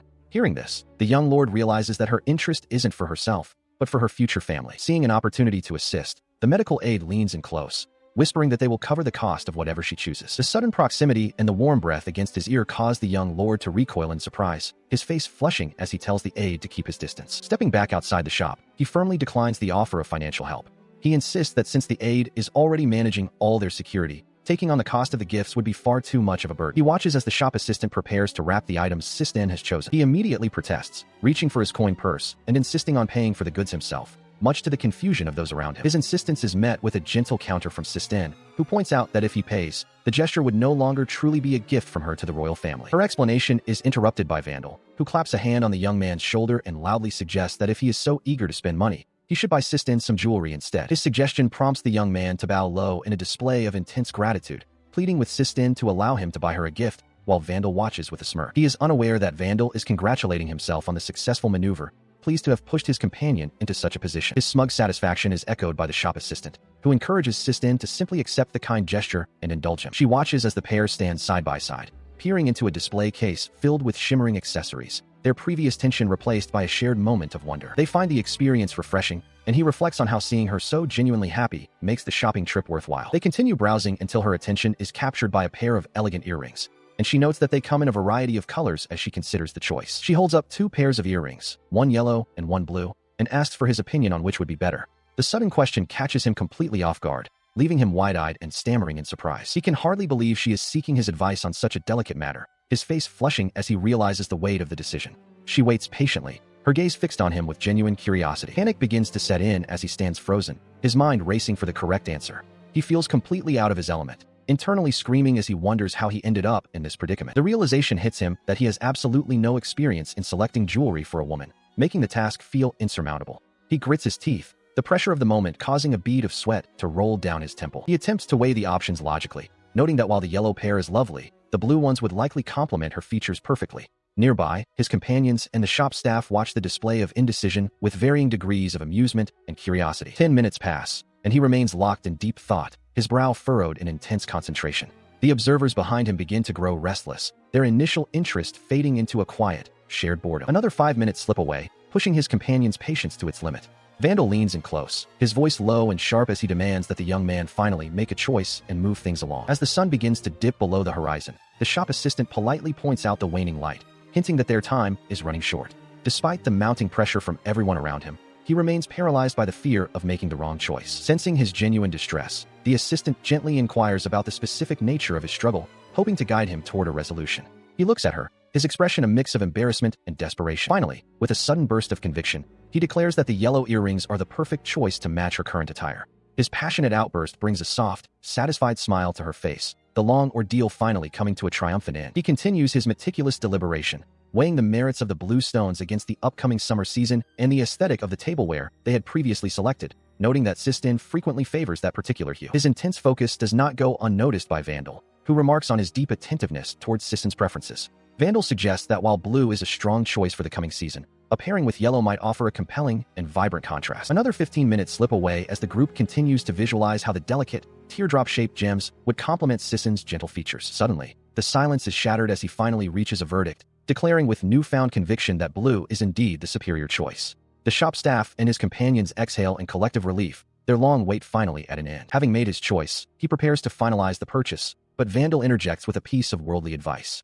The captain suggests that in such a dilemma, the simplest solution is to simply acquire both pairs, leaving him momentarily stunned by the straightforward logic. He watches in disbelief as Vandal moves to the counter to handle the transaction himself, his mind reeling at the sudden turn of events and the ease with which the decision was expanded. Frustration boils over as he demands to know why this suggestion wasn't offered sooner, accusing his companion of watching his prolonged struggle with silent amusement when a solution was so obvious. Vandal remains unfazed by the outburst, casually questioning if they should stop at just earrings or if a matching necklace and ring might also be in order, further pushing the boundaries of the shopping trip. A sudden, vivid memory of his mother's extravagant shopping habits flashes through his mind, recalling how she would casually purchase entire displays, and he begins to sweat at the realization of the royal precedent he is now following. Realizing he has been overthinking the situation, he decides to embrace his status and the resources at his disposal. He calls out to Sistine, determined to make the most of the moment and his unique position to ensure she has everything she might need. He watches as she makes her final decision, opting for the blue earrings over the yellow ones. She explains that the blue pair is more than enough, her hands clasped together in a gesture of modest appreciation. Looking up at him with a radiant, genuine smile, she confesses that the value of the gift lies not in the object itself, but in the fact that he was the one who chose it for her. Her joy is palpable as she explains that having him make the selection was all she truly desired. This display of pure, unselfish gratitude leaves him momentarily speechless and physically staggered, forcing him to lean against a nearby wall for support. Nearby, his companion observes the exchange with a smirk, commenting on the lady's remarkable selflessness while she continues to express her heartfelt thanks. With the shopping trip finally concluded, the group departs from the Count's territory, though the journey begins with a sharp, indignant shout from the young lord, demanding his companion stop touching him in such an unsettling manner. The party makes their way toward the capital, the carriage flanked by several mounted guards as they traverse the winding mountain roads under a vast, open sky. During the trek, a sudden disturbance catches the attention of the young maid, whose expression shifts to one of alarm, while the prince remains alert, his gaze sharpening as he senses something is amiss. Sensing the tension, he demands to know what has happened, his eyes widening in sudden shock as he looks toward the carriage. Outside, a lone horse stands idle, its rider nowhere to be seen. He rushes to the carriage door and flings it open, only to find the young woman slumped against the interior wall, her eyes closed and her face devoid of color.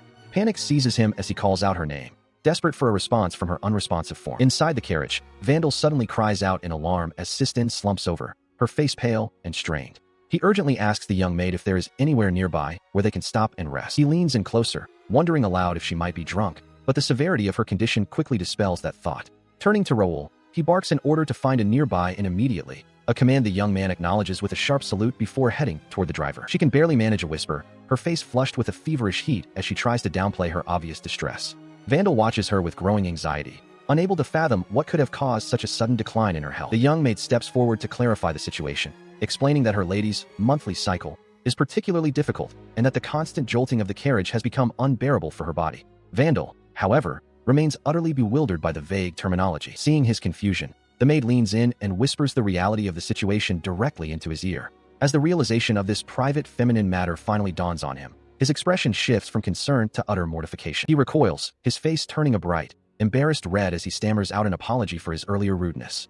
The atmosphere in the carriage becomes thick with awkwardness as he struggles to maintain his composure after his insensitive questioning. Sistine tries to reassure them, mentioning that she has her usual medicine and simply needs to sleep for a while to recover. Despite her calm words, Raoul looks on with wide, panicked eyes, clearly overwhelmed by the medical emergency unfolding before him. The young man descends into a full-blown panic, clutching his head and shouting for them to find a place to rest that doesn't shake. His frantic energy fills the small space as he desperately tries to figure out how to help her. He looks up at the vast, open sky as the carriage continues its journey through the countryside. Moments later, he rushes toward one of his aides, his voice filled with urgency as he calls out for assistance to address the unfolding crisis. The group gathers to assess the situation, with the commander noting the lack of nearby lodgings and the poor security of the closest inn.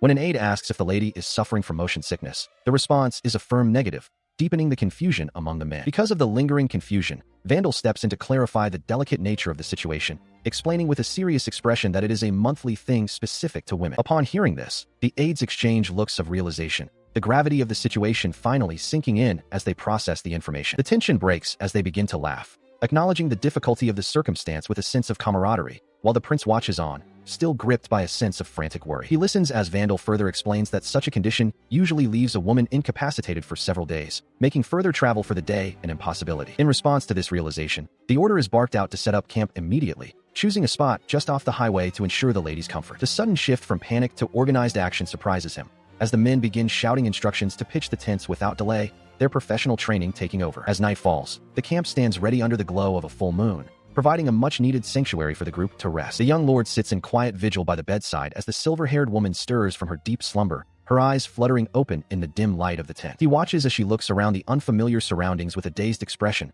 her voice a mere whisper as she inquires about their location.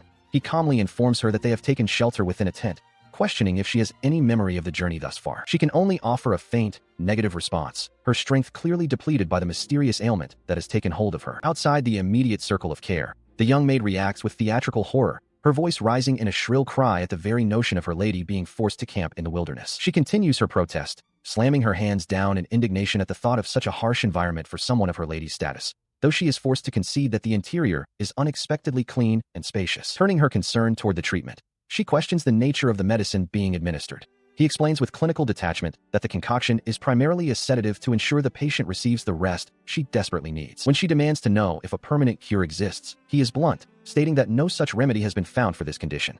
His dismissive tone earns him a sharp glare from the maid, but he remains focused on the patient's comfort. He then recalls a previous instance where a companion named Eaton provided relief through physical touch. With a thoughtful expression, he asks the suffering woman if the pain persists in any specific area of her body. Upon her quiet confirmation that the ache remains, he moves closer to the edge of the bed, positioning himself to offer what comfort he can through the method he remembered. He gently places his hand against her lower back, seeking her guidance to ensure he has found the exact source of her discomfort. He is taken aback when she flatly rejects his initial attempt at aid, her voice groggy as she directs him to press firmly on her lower back, specifically the sacrum.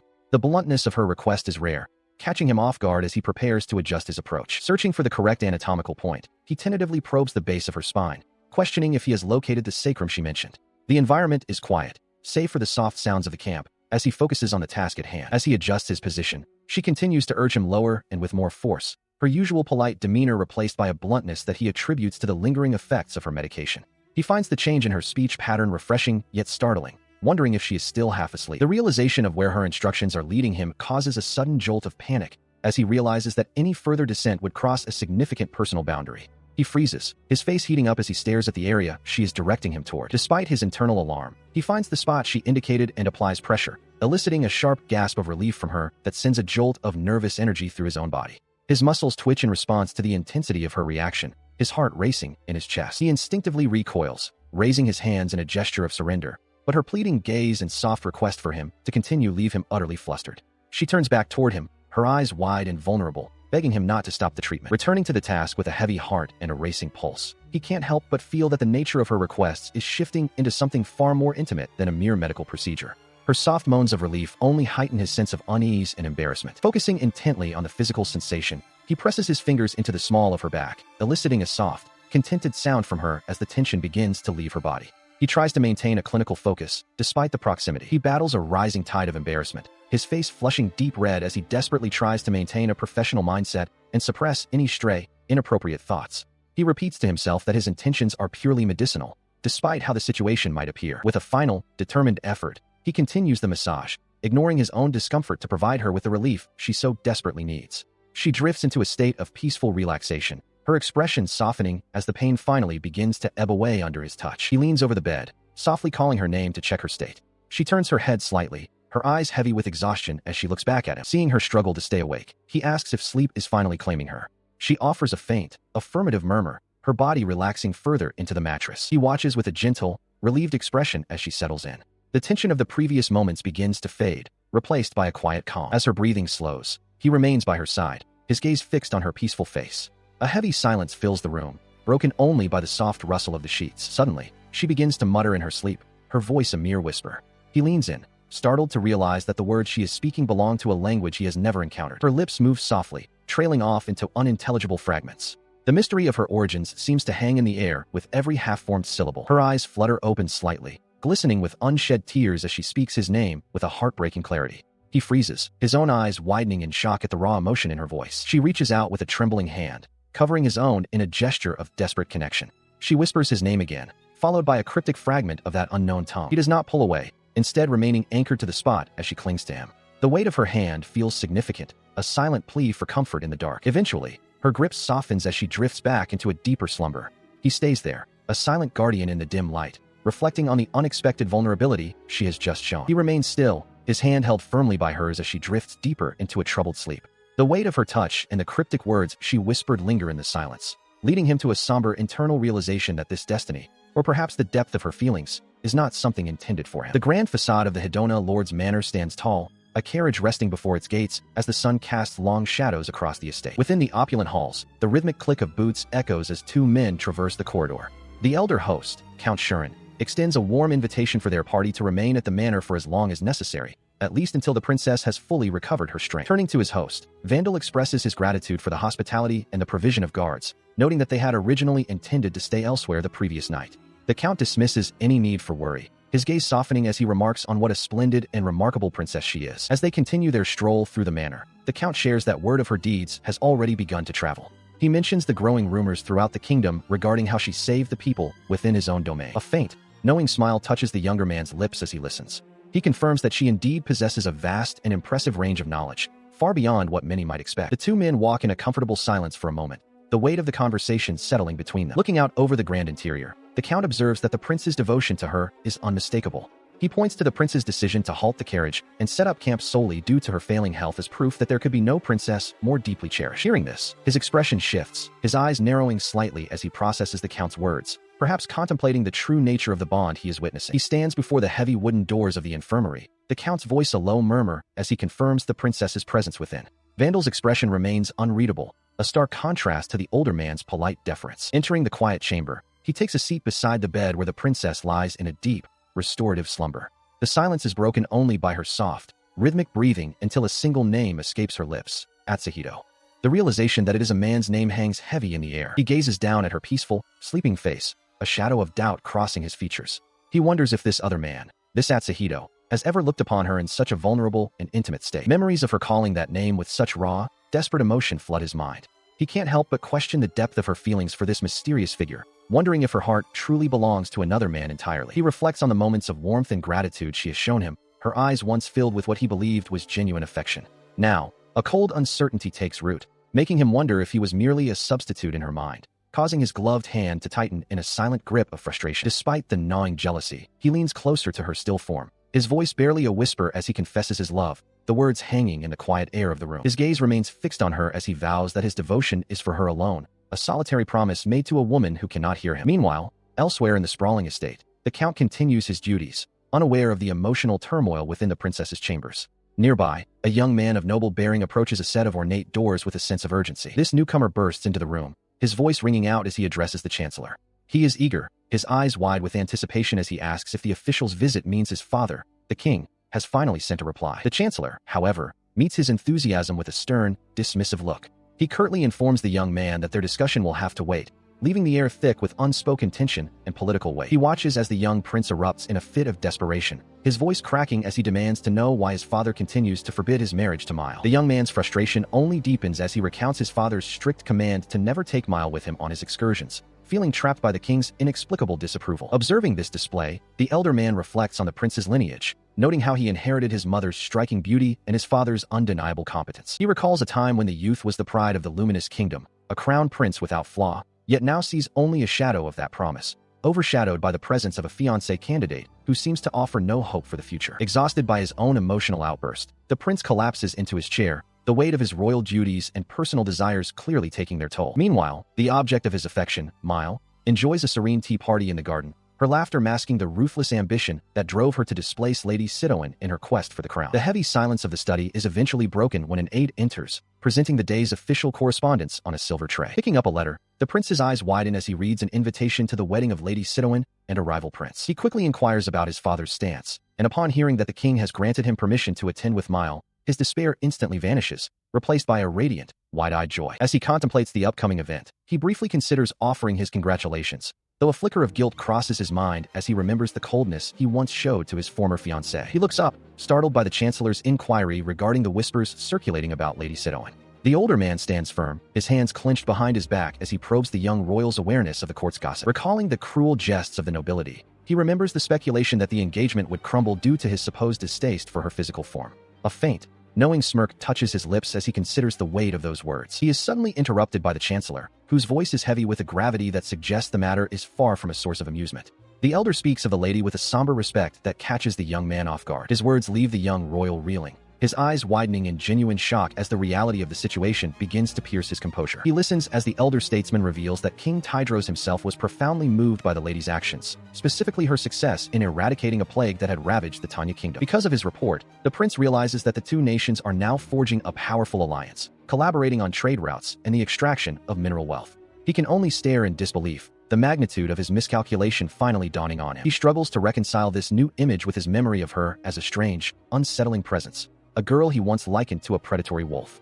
The chancellor remains impassive, watching the young man's internal struggle. In a sudden burst of agitation, he demands to know if the rumors mention a specific mark, his voice rising as he describes a lizard-like dragon tattoo. His outburst is met with a direct gaze from the chancellor, who asks with deep concern if the prince has truly seen such a mark upon the lady's skin. Sensing the prince's growing instability, he requests permission to speak with absolute candor, while the young royal remains frozen, haunted by the implications of what he has just learned. He stares in disbelief as the man across the desk reveals a startling truth. He has seen the dragon tattoo. Following this revelation, the man clarifies that his encounter was with a noble acquaintance, not Lady Sidoin herself, having had the honor of meeting someone bearing the mark. Reacting with visible distaste, the young noble assumes the mark must be composed of unsightly scales, likening it to the skin of an ugly lizard. His assumption is immediately shut down as the other man corrects him with a stern gaze, describing the marks not as scales, but as delicate shapes resembling cherry blossom petals, no larger than a pinky nail. These 4 tiny marks were located on the calf of the man he met, a detail that shifts the entire understanding of the symbol's appearance. Considering the difference in stature,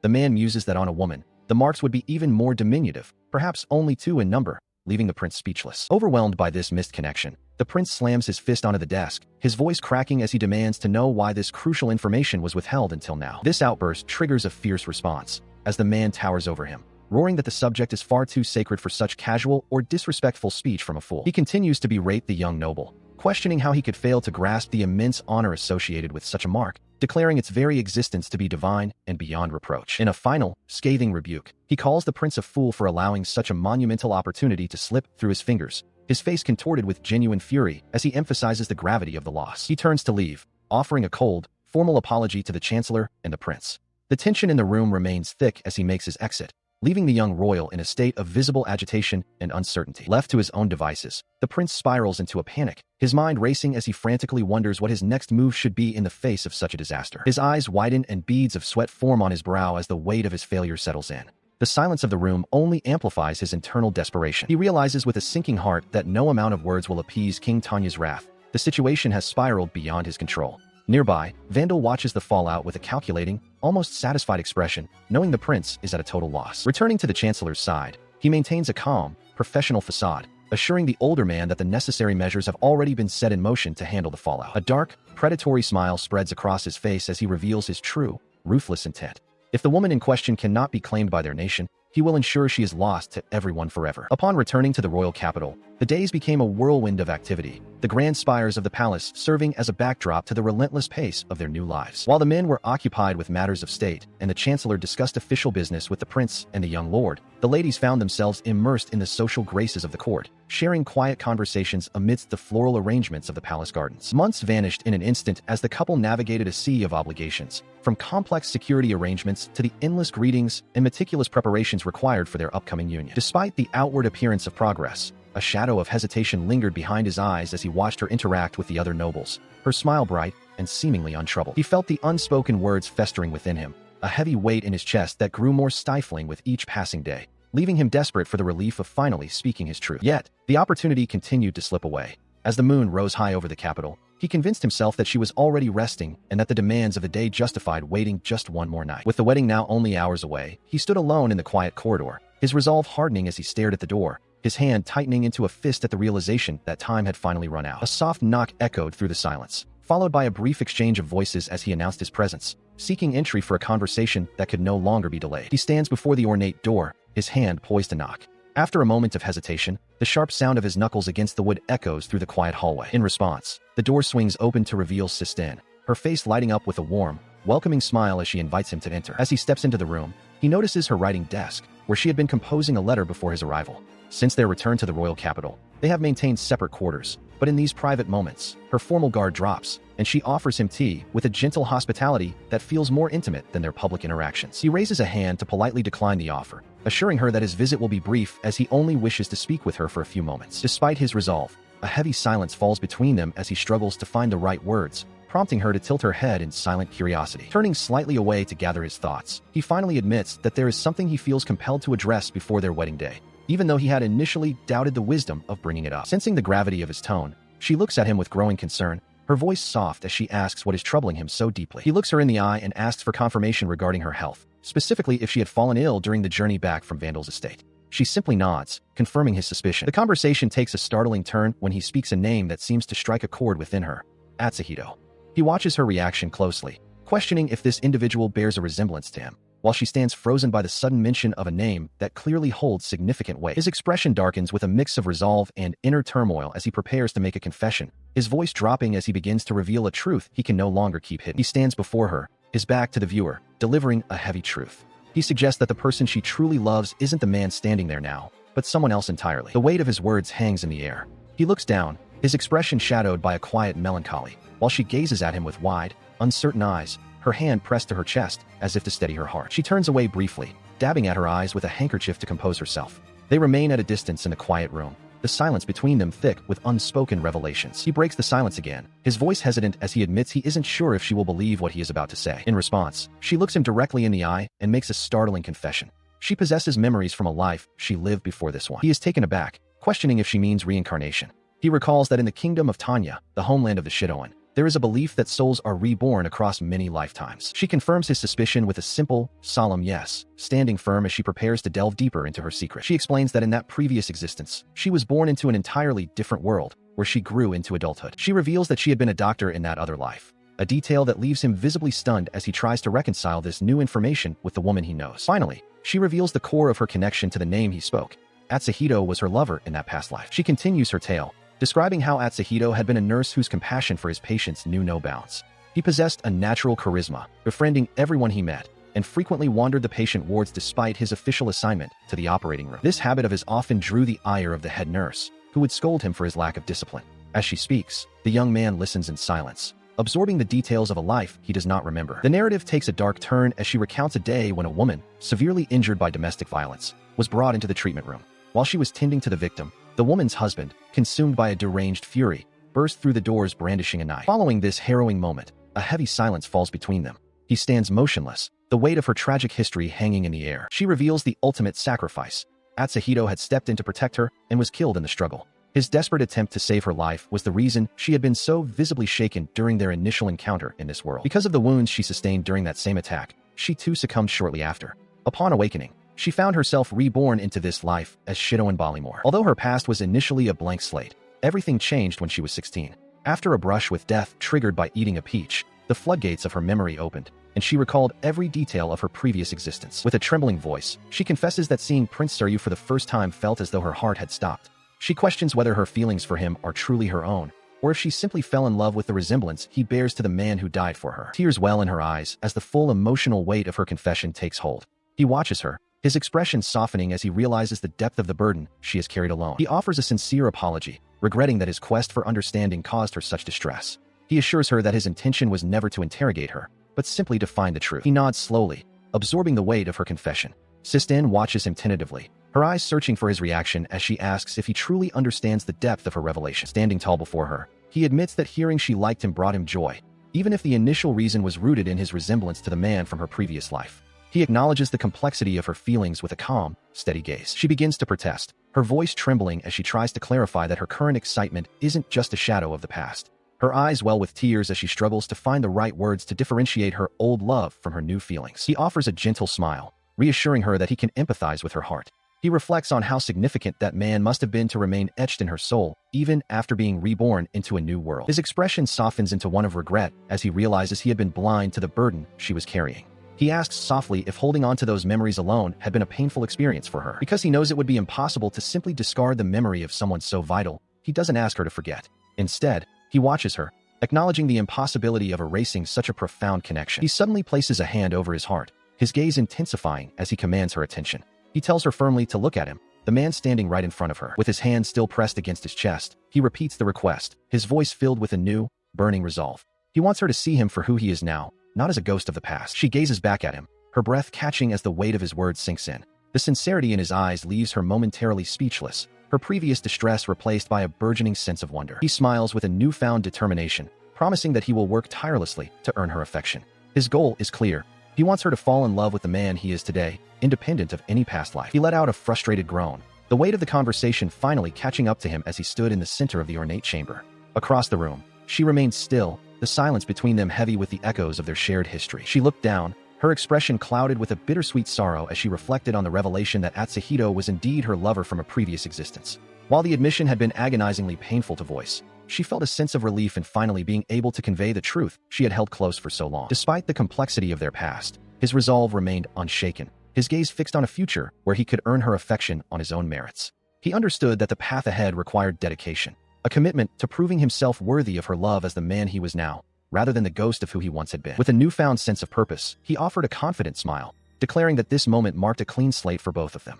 The shadows of their past lives would no longer dictate their path, as he committed himself to a fresh start beginning that very day. They stood facing one another in the quiet room, the air thick with unspoken promises and the gravity of their new beginning. A sharp, focused look in his eyes signaled his unwavering intent to move forward. However, her eyes welled with tears as she softly corrected him, addressing him by his royal title. Her voice trembled with an emotion that suggested the situation was far more complicated than a simple fresh start, leaving him momentarily stunned by her reaction. The young man stood by the door, his gaze lingering on the princess across the room. He felt a heavy weight in his chest, questioning if he even stood a chance or if the task before him was simply impossible. He looked down, his brow furrowed in deep thought, before his eyes caught the hem of her dress as she moved. A sudden realization struck him. Something about the situation felt fundamentally wrong, a piece of the puzzle that didn't quite fit. Stepping forward, he placed his hands gently on her shoulders, seeking a moment of connection. She looked up at him, whispering his name, while her heart swelled with a silent, overwhelming confession of love that she couldn't yet voice. Suddenly, she broke the quiet with a startled cry, calling out his royal title with a face flushed deep red. He froze, caught off guard by the sudden intensity of her outburst. His eyes widened in sheer shock as the name echoed through the room once more. The sheer force of her voice seemed to vibrate through him, leaving him momentarily stunned. The intensity of the moment proved too much, and he collapsed to his knees, racked by a sudden fit of coughing. She immediately moved to his side, her hands hovering over him in a gesture of frantic concern. Once the coughing subsided, they sat together on the floor of the bedchamber, the air thick with unspoken truths.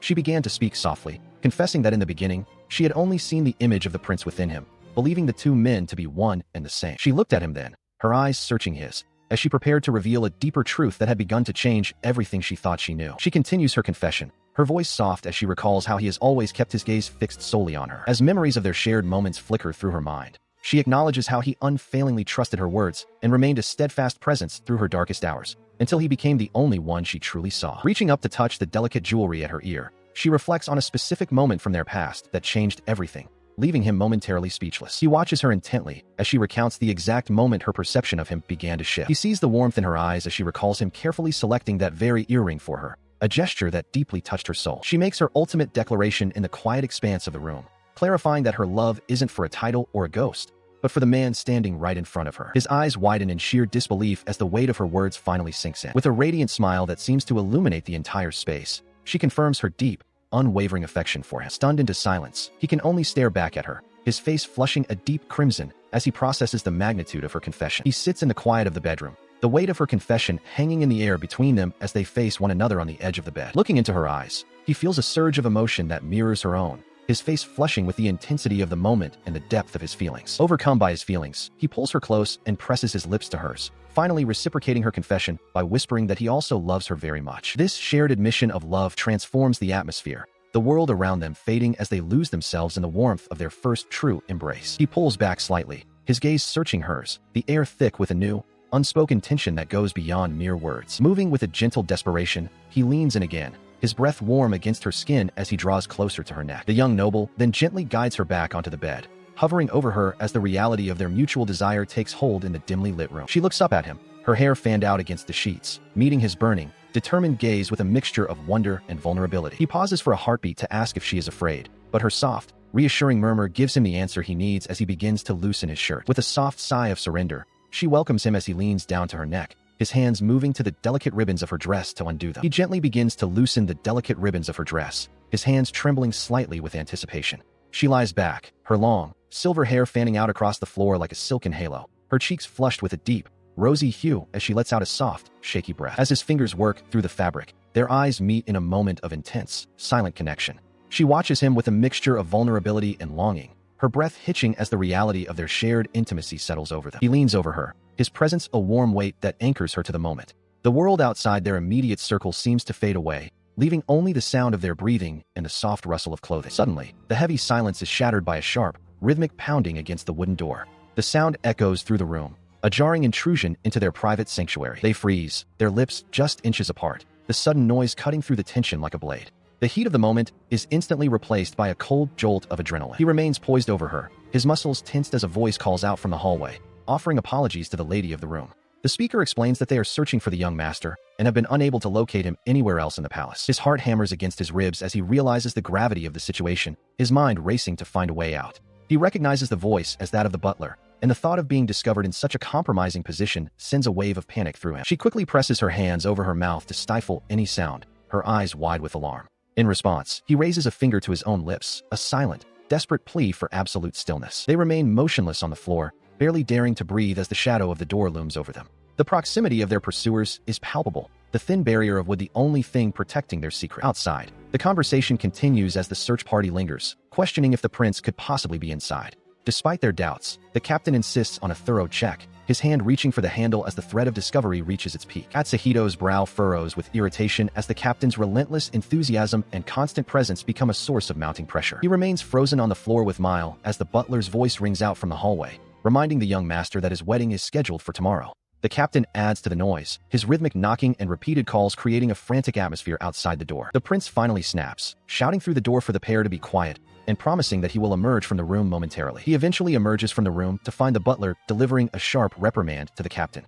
The elder man expresses his deep disappointment, accusing the guard of letting his vigilance slip at a critical moment, while the two runaways share a quiet, knowing look of relief. They turn to one another, their faces softening into warm smiles as a gentle, blushing atmosphere settles between them in the wake of the chaos. The young man's moment of peace is abruptly ended when the captain seizes him by the collar and begins dragging him away, leaving the princess to watch with a lingering, rosy glow on her cheeks. Meanwhile, in a dimly lit chamber overlooking the moonlit castle, the dark noble broods over his past failures. He reflects on the 3 previous attempts on the girl's life that ended in disappointment, but he views the upcoming day as the perfect opportunity to finally succeed. To him, the girl with the dragon crest is a threat that simply must disappear. He stands before a portrait of the princess, a dark realization taking hold of his mind. The true secret of the dragon crest is no longer a mystery to him, and this knowledge only fuels his cold determination. The following day, the Grand Cathedral's interior was bathed in light as the long-awaited wedding ceremony between the prince and Lady Sidoin commenced. They stood together at the foot of the altar, a picture of noble grace amidst the towering stone arches. Surrounded by their closest allies and the watchful eyes of the court, the couple stood side by side, radiating a quiet joy that seemed to fill the entire hall. The guests looked on with a mixture of reverence and celebration as the union was formalized. Taking her hand gently, he exchanged his vows, a silent promise of devotion. They turned to face one another fully, the weight of their shared future settling over them in the hallowed silence. He couldn't help but blush, a warm smile spreading across his face as he gazed at his new wife. She returned his look with a serene and radiant expression, her eyes shimmering with happiness. With the ceremony reaching its emotional peak, they shared a tender kiss, sealing their bond before the heavens and the gathered witnesses. Leaving the cathedral behind, they were greeted by a massive parade that spilled out into the city streets. The sheer number of citizens who turned out to offer their blessings was staggering, their cheers echoing through the thoroughfares as the royal carriage passed by. As night fell, the festivities transitioned to the palace, where a grand reception was held under a sky illuminated by a spectacular display of fireworks. The castle spires stood tall against the dark, star-dusted sky, serving as a beacon of the new era beginning for the kingdom. Within the opulent ballroom, he leaned in close to his bride, his voice filled with genuine concern as he asked if the long day had exhausted her. She stood elegantly by his side, the two of them finally finding a moment of relative quiet despite the ongoing celebration around them. He checks on Mile, his voice filled with concern, but she offers a warm smile and reassures him that she is perfectly fine. She gently reminds him that in their new life together, formal titles like lady are no longer necessary between them.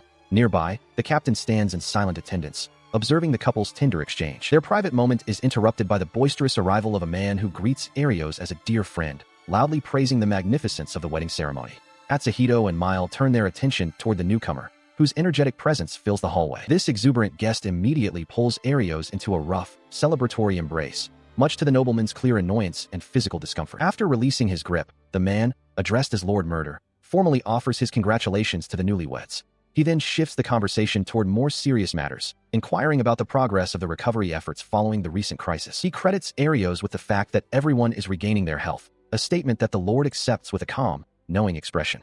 Atsuhito watches the exchange closely, his mind working to process the implications of this alliance. Arios explains that he chose to share a vital medical treatment with the Mira Empire, framing it as a humanitarian effort to ensure they wouldn't be troubled by the disease. Lord Murder scoffs at the idea of giving away such valuable information for free, calling Arios an unexpectedly nice guy. The pretense of pure charity is quickly dispelled as Arios admits he naturally expects something appropriate in return for his cooperation.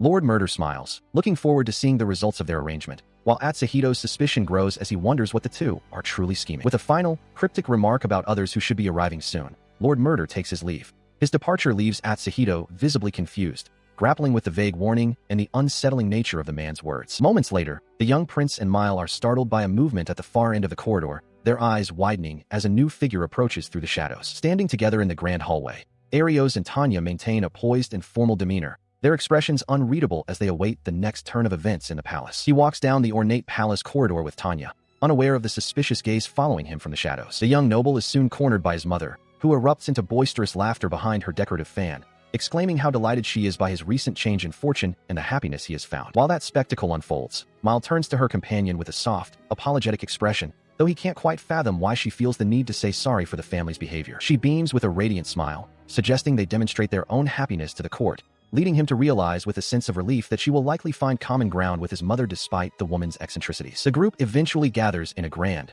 vaulted hall where guards stand at attention, their presence a constant reminder of the political weight of the occasion. Stepping forward with unexpected grace, Arios addresses the assembly in the formal Tidro's tongue, his refined speech and perfect etiquette forcing his rival to admit that the man is more than just a simple-minded prince. Suddenly, the dignified atmosphere is shattered when a young woman shrieks with joy and lunges toward Mile, catching the guards off guard and sending them into a defensive stance as they perceive a threat. He quickly intervenes, shouting for the soldiers to stand down and explaining that the girl's exuberant physical contact is merely a spirited, if unorthodox, greeting from an old acquaintance. As the tension dissipates, the newcomer marvels at Mile's kindness, especially since the princess has graciously chosen to speak in the common tongue to put her at ease, despite the formal setting. Despite the warm reunion, the girl bluntly points out that Mile has yet to be officially recognized as the crown princess, a remark that leaves the young man sighing at her predictably blunt and unchanged nature. He watches as the young woman, Lady Shidoan, approaches with an air of unearned confidence, her humming filling the hallway as she prepares to greet the group. He remains stoic as she winks playfully, addressing him with the familiar nickname Mr. Bear, a greeting that clearly grates on his nerves despite his silent exterior. Ignoring his obvious irritation, she turns her attention to the princess, admiring the vibrant garnet necklace resting against her throat with a look of feigned appreciation. The jewel was a wedding gift from the king of Tanya, a token of high esteem that had once been the subject of much discussion among the nobility, intended to suit the princess's station perfectly. Arios steps forward, his voice dripping with a feigned politeness as he remarks that such a fine piece is perhaps too grand for the woman currently wearing it, a direct jab at the princess's worth. The blatant disrespect causes a surge of silent fury within him, his gaze hardening as he stares down the arrogant couple who seem to take pleasure in their petty provocations. Sensing the mounting hostility, Arios narrows his eyes, his expression darkening as he pointedly asks if there is an intended insult toward his wife hidden behind that glare. The princess softly confirms the origin of the gift, her voice a calm contrast to the tension between the men as she attempts to maintain decorum in the face of their rudeness. Seizing the moment of silence, Arios shifts the conversation to matters of state, mentioning that he has heard the trade of minerals from the kingdom of Tanya to their country has been suspended. He delivers a final, veiled threat regarding the future of top-quality or imports to Luminous, his smug satisfaction evident as the princess looks away in quiet distress while he warns they may never enter the kingdom again. He counters Arios' threat with a mocking offer, suggesting that perhaps they could sell some of their own supply back to him if he is so desperate.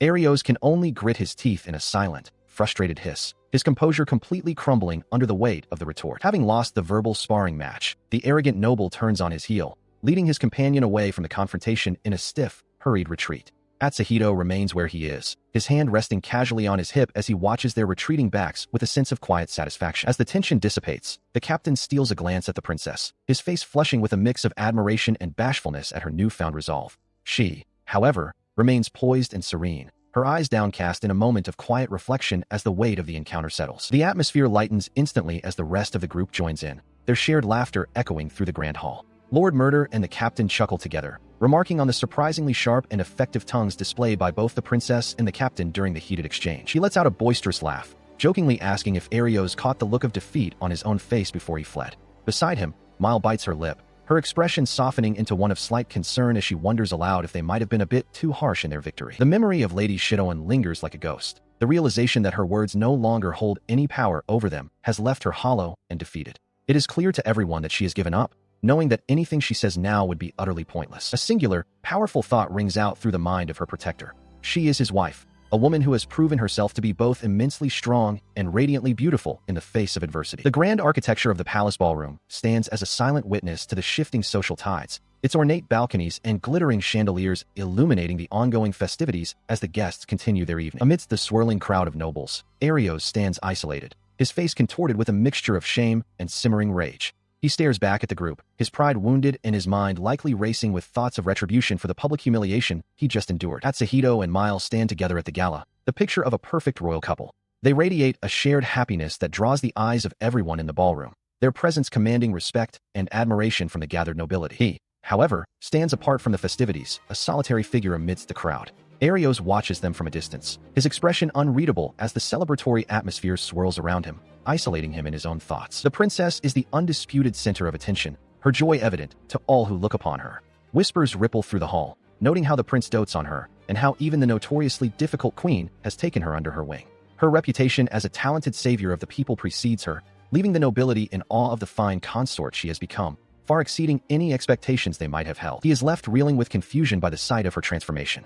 Arios struggles to reconcile the radiant, beloved woman before him with the Mile he remembers from the luminous kingdom, a woman he recalls as arrogant, obsessed with her status, and cruel to those around her. To him, she had always been a cold, silent figure, making this new reality feel like a complete impossibility. She lets out a genuine, bright laugh, a sound that strikes him with the force of a physical blow. In his presence, her face had always been a mask of expressionless stone, devoid of any warmth or humanity. He realizes with a pang that he had never once seen her display such pure, unbridled joy. He stares at her, a flicker of a distant, buried memory surfacing through the haze of his resentment. There was a time, long ago at the very beginning of their acquaintance, when he felt she used to smile at him with that same light in her eyes, before the shadows of their shared history darkened everything. His mind begins to race as he recalls the poison dripped into his ear by Tanya, who had convinced him that the princess hid a monstrous secret, scales like a lizard beneath her fine silks. He had believed the lie implicitly, fueled by his own biases, but looking at her now, her skin appearing as delicate and flawless as cherry blossom petals, the foundations of his reality begin to crumble as he questions what else might have been a fabrication. Nearby, the other guests continue their idle chatter,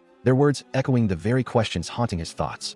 They wonder aloud what could have possibly possessed someone to break off an engagement with such a breathtaking and virtuous princess, speculating on whether some hidden scandal or grave error in judgment had forced the hand of her former suitor. Arios is reeling. The whispers of the crowd sting, suggesting his reputation with women has finally caught up to him. He realizes his father likely intended for him to experience this public humiliation as a harsh lesson in humility. Meanwhile, the dark noble watches with a cold, calculating smirk. He reflects on the stalled diplomatic relations with the Tanya kingdom, noting that despite the prime minister's words, he has already set his own clandestine measures into motion. Away from his cold gaze, the young princess approaches Arios with a look of genuine concern, her voice trembling as she seeks his guidance. She asks if there is anyone present who can speak the common language of the caravans, but he merely looks back at her with a cold, distant gaze. He remains silent, his mind racing with a sudden, unsettling realization. He begins to wonder if Tanya had orchestrated a web of lies specifically to frame Mile, all while lamenting the dullness of a party where he finds no one worth his conversation. Turning his attention back to the woman beside him, he dismisses his doubts,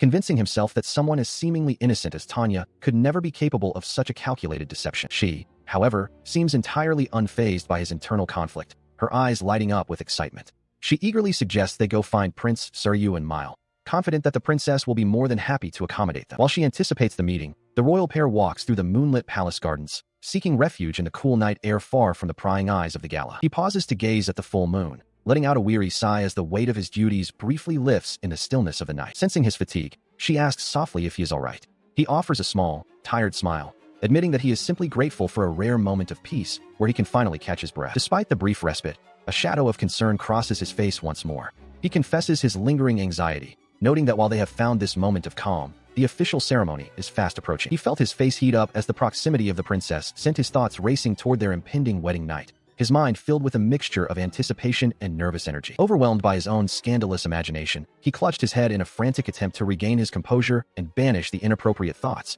much to her quiet confusion. Their private moment was interrupted as Arios and Tanya approached, with the young lord politely requesting a moment of their time while maintaining his usual air of detached elegance. He met the intrusion with a silent, wary gaze, internally grumbling about the man's persistent presence and wondering what further business he could possibly have with them. The group moved deeper into the moonlit palace gardens, where the sound of the central fountain provided a rhythmic backdrop to the increasingly tense atmosphere. Arios remained observant, his sharp eyes tracking their movements with a calculating intensity that suggested he was looking for something specific in their behavior. Suddenly, an energetic young woman burst into the scene, her face lighting up at the sight of the beautiful flowers as she expressed her desire to join the conversation with infectious enthusiasm. Despite the interruption, the tension remained. Soryu offered a hasty apology for any perceived slights, though Arios seemed entirely unmoved by the gesture. He then turned his piercing gaze directly toward Mile, remarking that her current demeanor was a stark departure from the person he had known back in Luminous, catching her off guard. She froze in silence as he demanded to know why she had kept such secrets from him, leaving Soryu to wonder what hidden history lay between the two of them. She stands firm,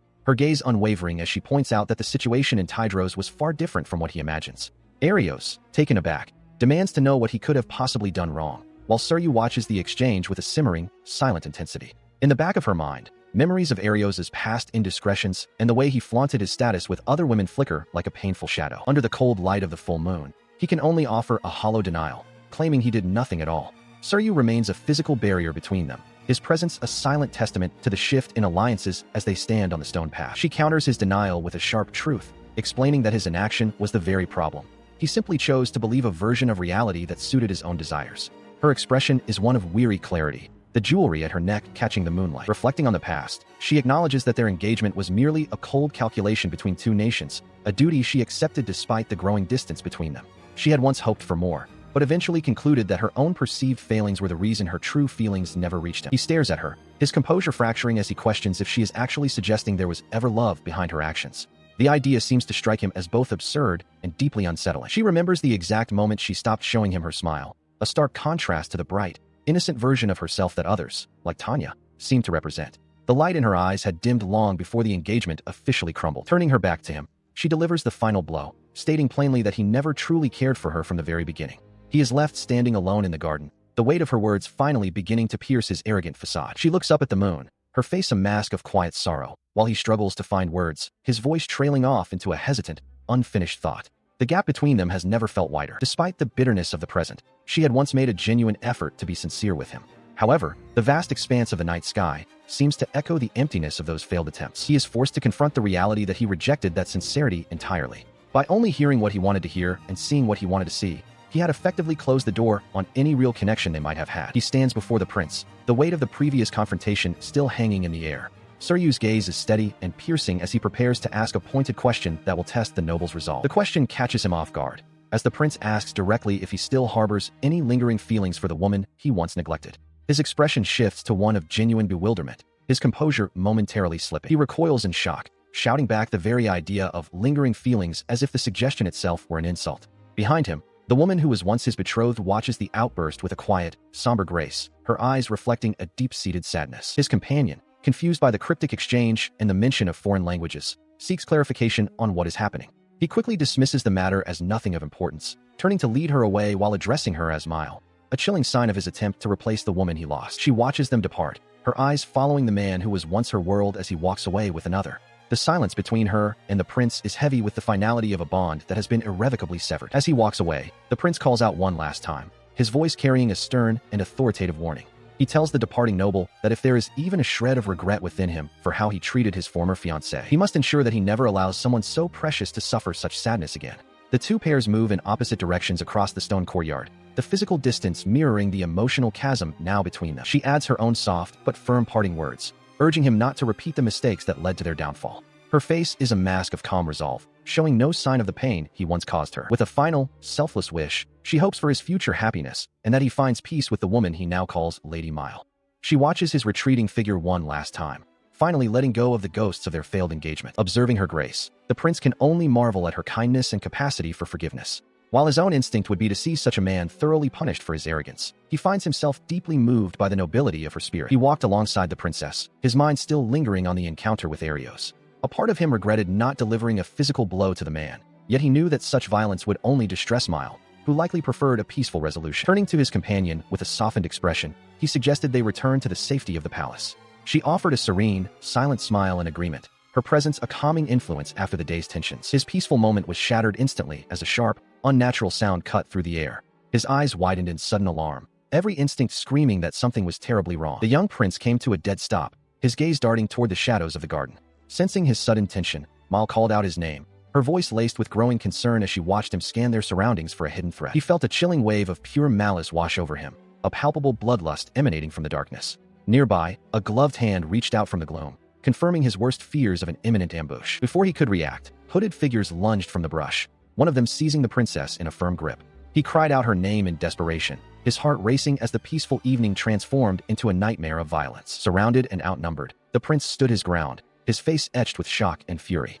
The assassins closed in from all sides, their blades glinting as they prepared to strike. Katsuhito stands alone in the center of the stone courtyard, his posture tense as three hooded figures descend upon him. One of the intruders has already seized the princess, slinging her over their shoulder as they prepare to flee. While the captor retreats toward the garden's edge with his prize, the other two assassins close in on the prince, blocking his path. He watches helplessly for a fleeting second as the woman he loves is carried further away into the shadows. He doesn't hesitate for long, pivoting with explosive speed to meet the nearest threat. With a guttural snarl, he delivers a devastating punch that shatters the assassin's mask and sends him reeling, his eyes burning with a cold, predatory light. The remaining attackers are momentarily stunned by his raw power, realizing they are facing the legendary Winter Bear of Tidros.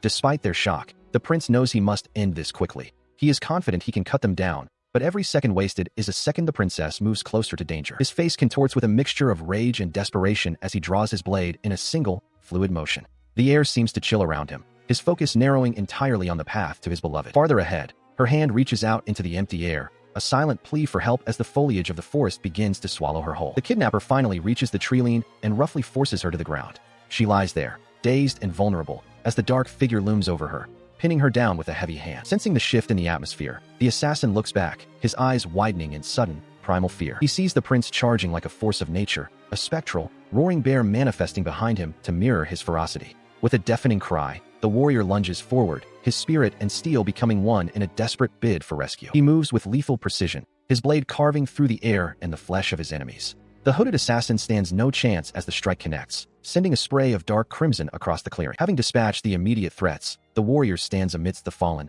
his chest heaving with exertion. Below him, the princess remains huddled on the grass, safe for the moment as he scans the perimeter for more attackers. His breath comes in ragged gasps as he mutters the name of his rival, Shidoan, realizing the depth of the betrayal. Suddenly, his eyes widen, a sharp instinct warning him of a danger he hadn't yet accounted for. Before he can react, a cold blade bites deep into his shoulder from behind. The sudden, sharp pain flares through his body, catching him completely off guard. The hooded figure had moved with ghostly silence, lunging forward to bury the steel in the prince's back. The force of the blow staggers him, yet he refuses to fall, his priority remaining the safety of the woman at his feet. Even with the weapon lodged in his flesh, he remains a bulwark between the assassin and the woman he protects. The attacker is visibly shaken, unable to comprehend how a man could endure such a wound and still maintain his defensive stance. Seeing the blood and the blade, the princess cries out his name in terror, her eyes brimming with tears. He ignores his own agony, his voice a low, steady rasp as he commands her to stay still and remain behind him. The assassin, recovering from his shock, raises the dagger once more to finish the job.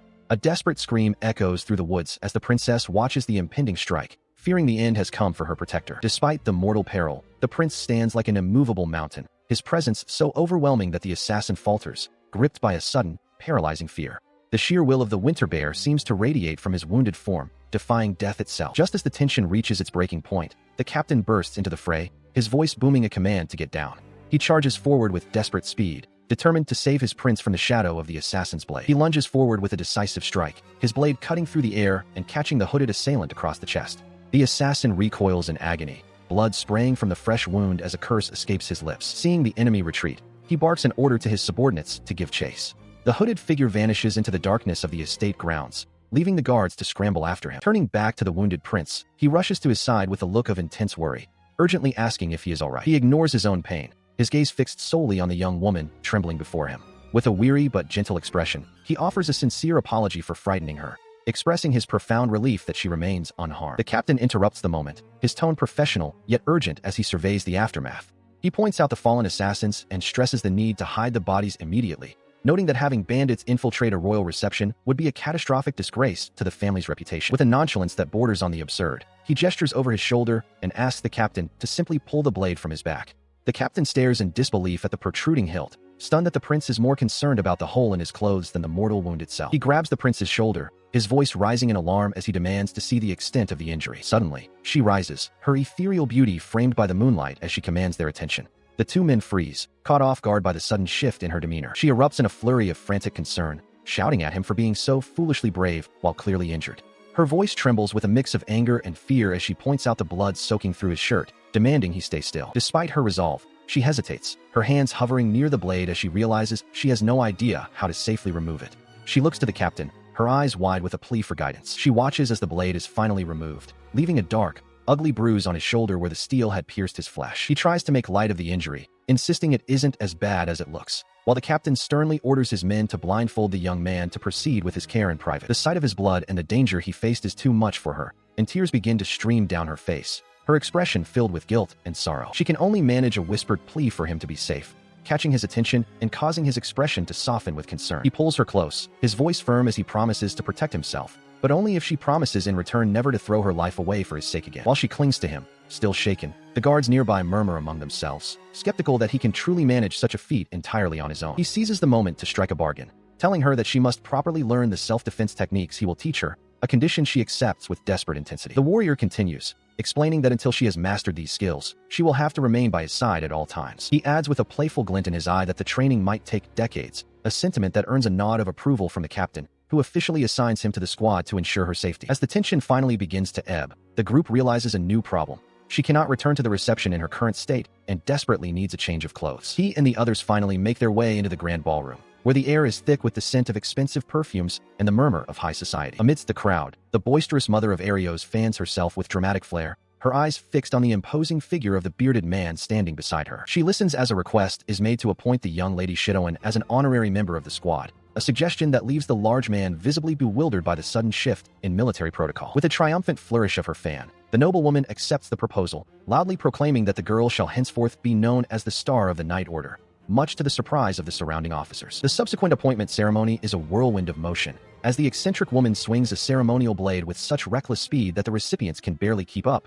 yet somehow, the reception concludes without further incident. Once the public festivities have finally drawn to a close, the heavy atmosphere of the palace gives way to the quiet sanctuary of a private bedchamber. There, the young protector sits beside the princess, the silence between them filled with the unspoken weight of the day's trials and the newfound closeness they share. She gazes at him with a soft, weary smile, whispering her relief that they are at last alone, her hand reaching out to gently clasp his. In response to her touch, he leans in, and their shared exhaustion melts away into a deep, lingering kiss that seals the bond forged through their recent struggles. As the world outside fades into insignificance, they lose themselves in each other's embrace, finding a moment of true peace in the shadows of the moonlit room. He gazes down at her, the air between them thick with unspoken longing as her gown begins to slip from her shoulders. She looks back with a mixture of vulnerability and desire, her hands resting tentatively against the surface before her. As they draw closer, the world around them seems to fade, leaving only the rhythmic sound of their breathing. Their eyes flutter shut, surrendering to the magnetic pull that has guided them to this very moment. The gentle contact of their lips sparks a sudden, sharp intake of breath from her, her eyes widening for a fleeting second before she melts into the embrace. It is a soft, tentative seal on the promises they have made in the quiet of the night. She clings to him, whispering a confession of love that echoes through the stillness of the room. For him, the moment becomes a beautiful blur, an intoxicating haze where nothing exists beyond the warmth of her body and the sincerity of her words. In the sanctuary of their private quarters, they finally cast aside all reservations, their forms intertwining as they lose themselves in the depth of their shared affection. The night carries them away, a sweet and seamless union that marks the beginning of a new chapter in their lives. Outside, the moon hangs high and full over the silent spires of the castle, casting a silver glow over the sleeping kingdom. The grand stone walls stand as silent witnesses to the quiet peace that has finally settled within. Far from the palace's grandeur, a solitary cottage sits nestled under the same moonlight, where a young woman watches over a sleeping child named Rose. She speaks softly to the slumbering girl, her voice a low murmur in the dark room. Looking toward the window with a gaze hardened by resolve, she vows to find a way forward, no matter the cost. The weight of her responsibility as an older sister presses upon her, fueling a quiet determination to protect the one she loves. The morning sun rises over the spires of the royal castle, casting a serene light over the seat of power. Inside one of the many chambers, the young prince lies in a deep slumber, his rhythmic snoring the only sound in the quiet room. However, his rest is far from peaceful as a chaotic vision takes hold.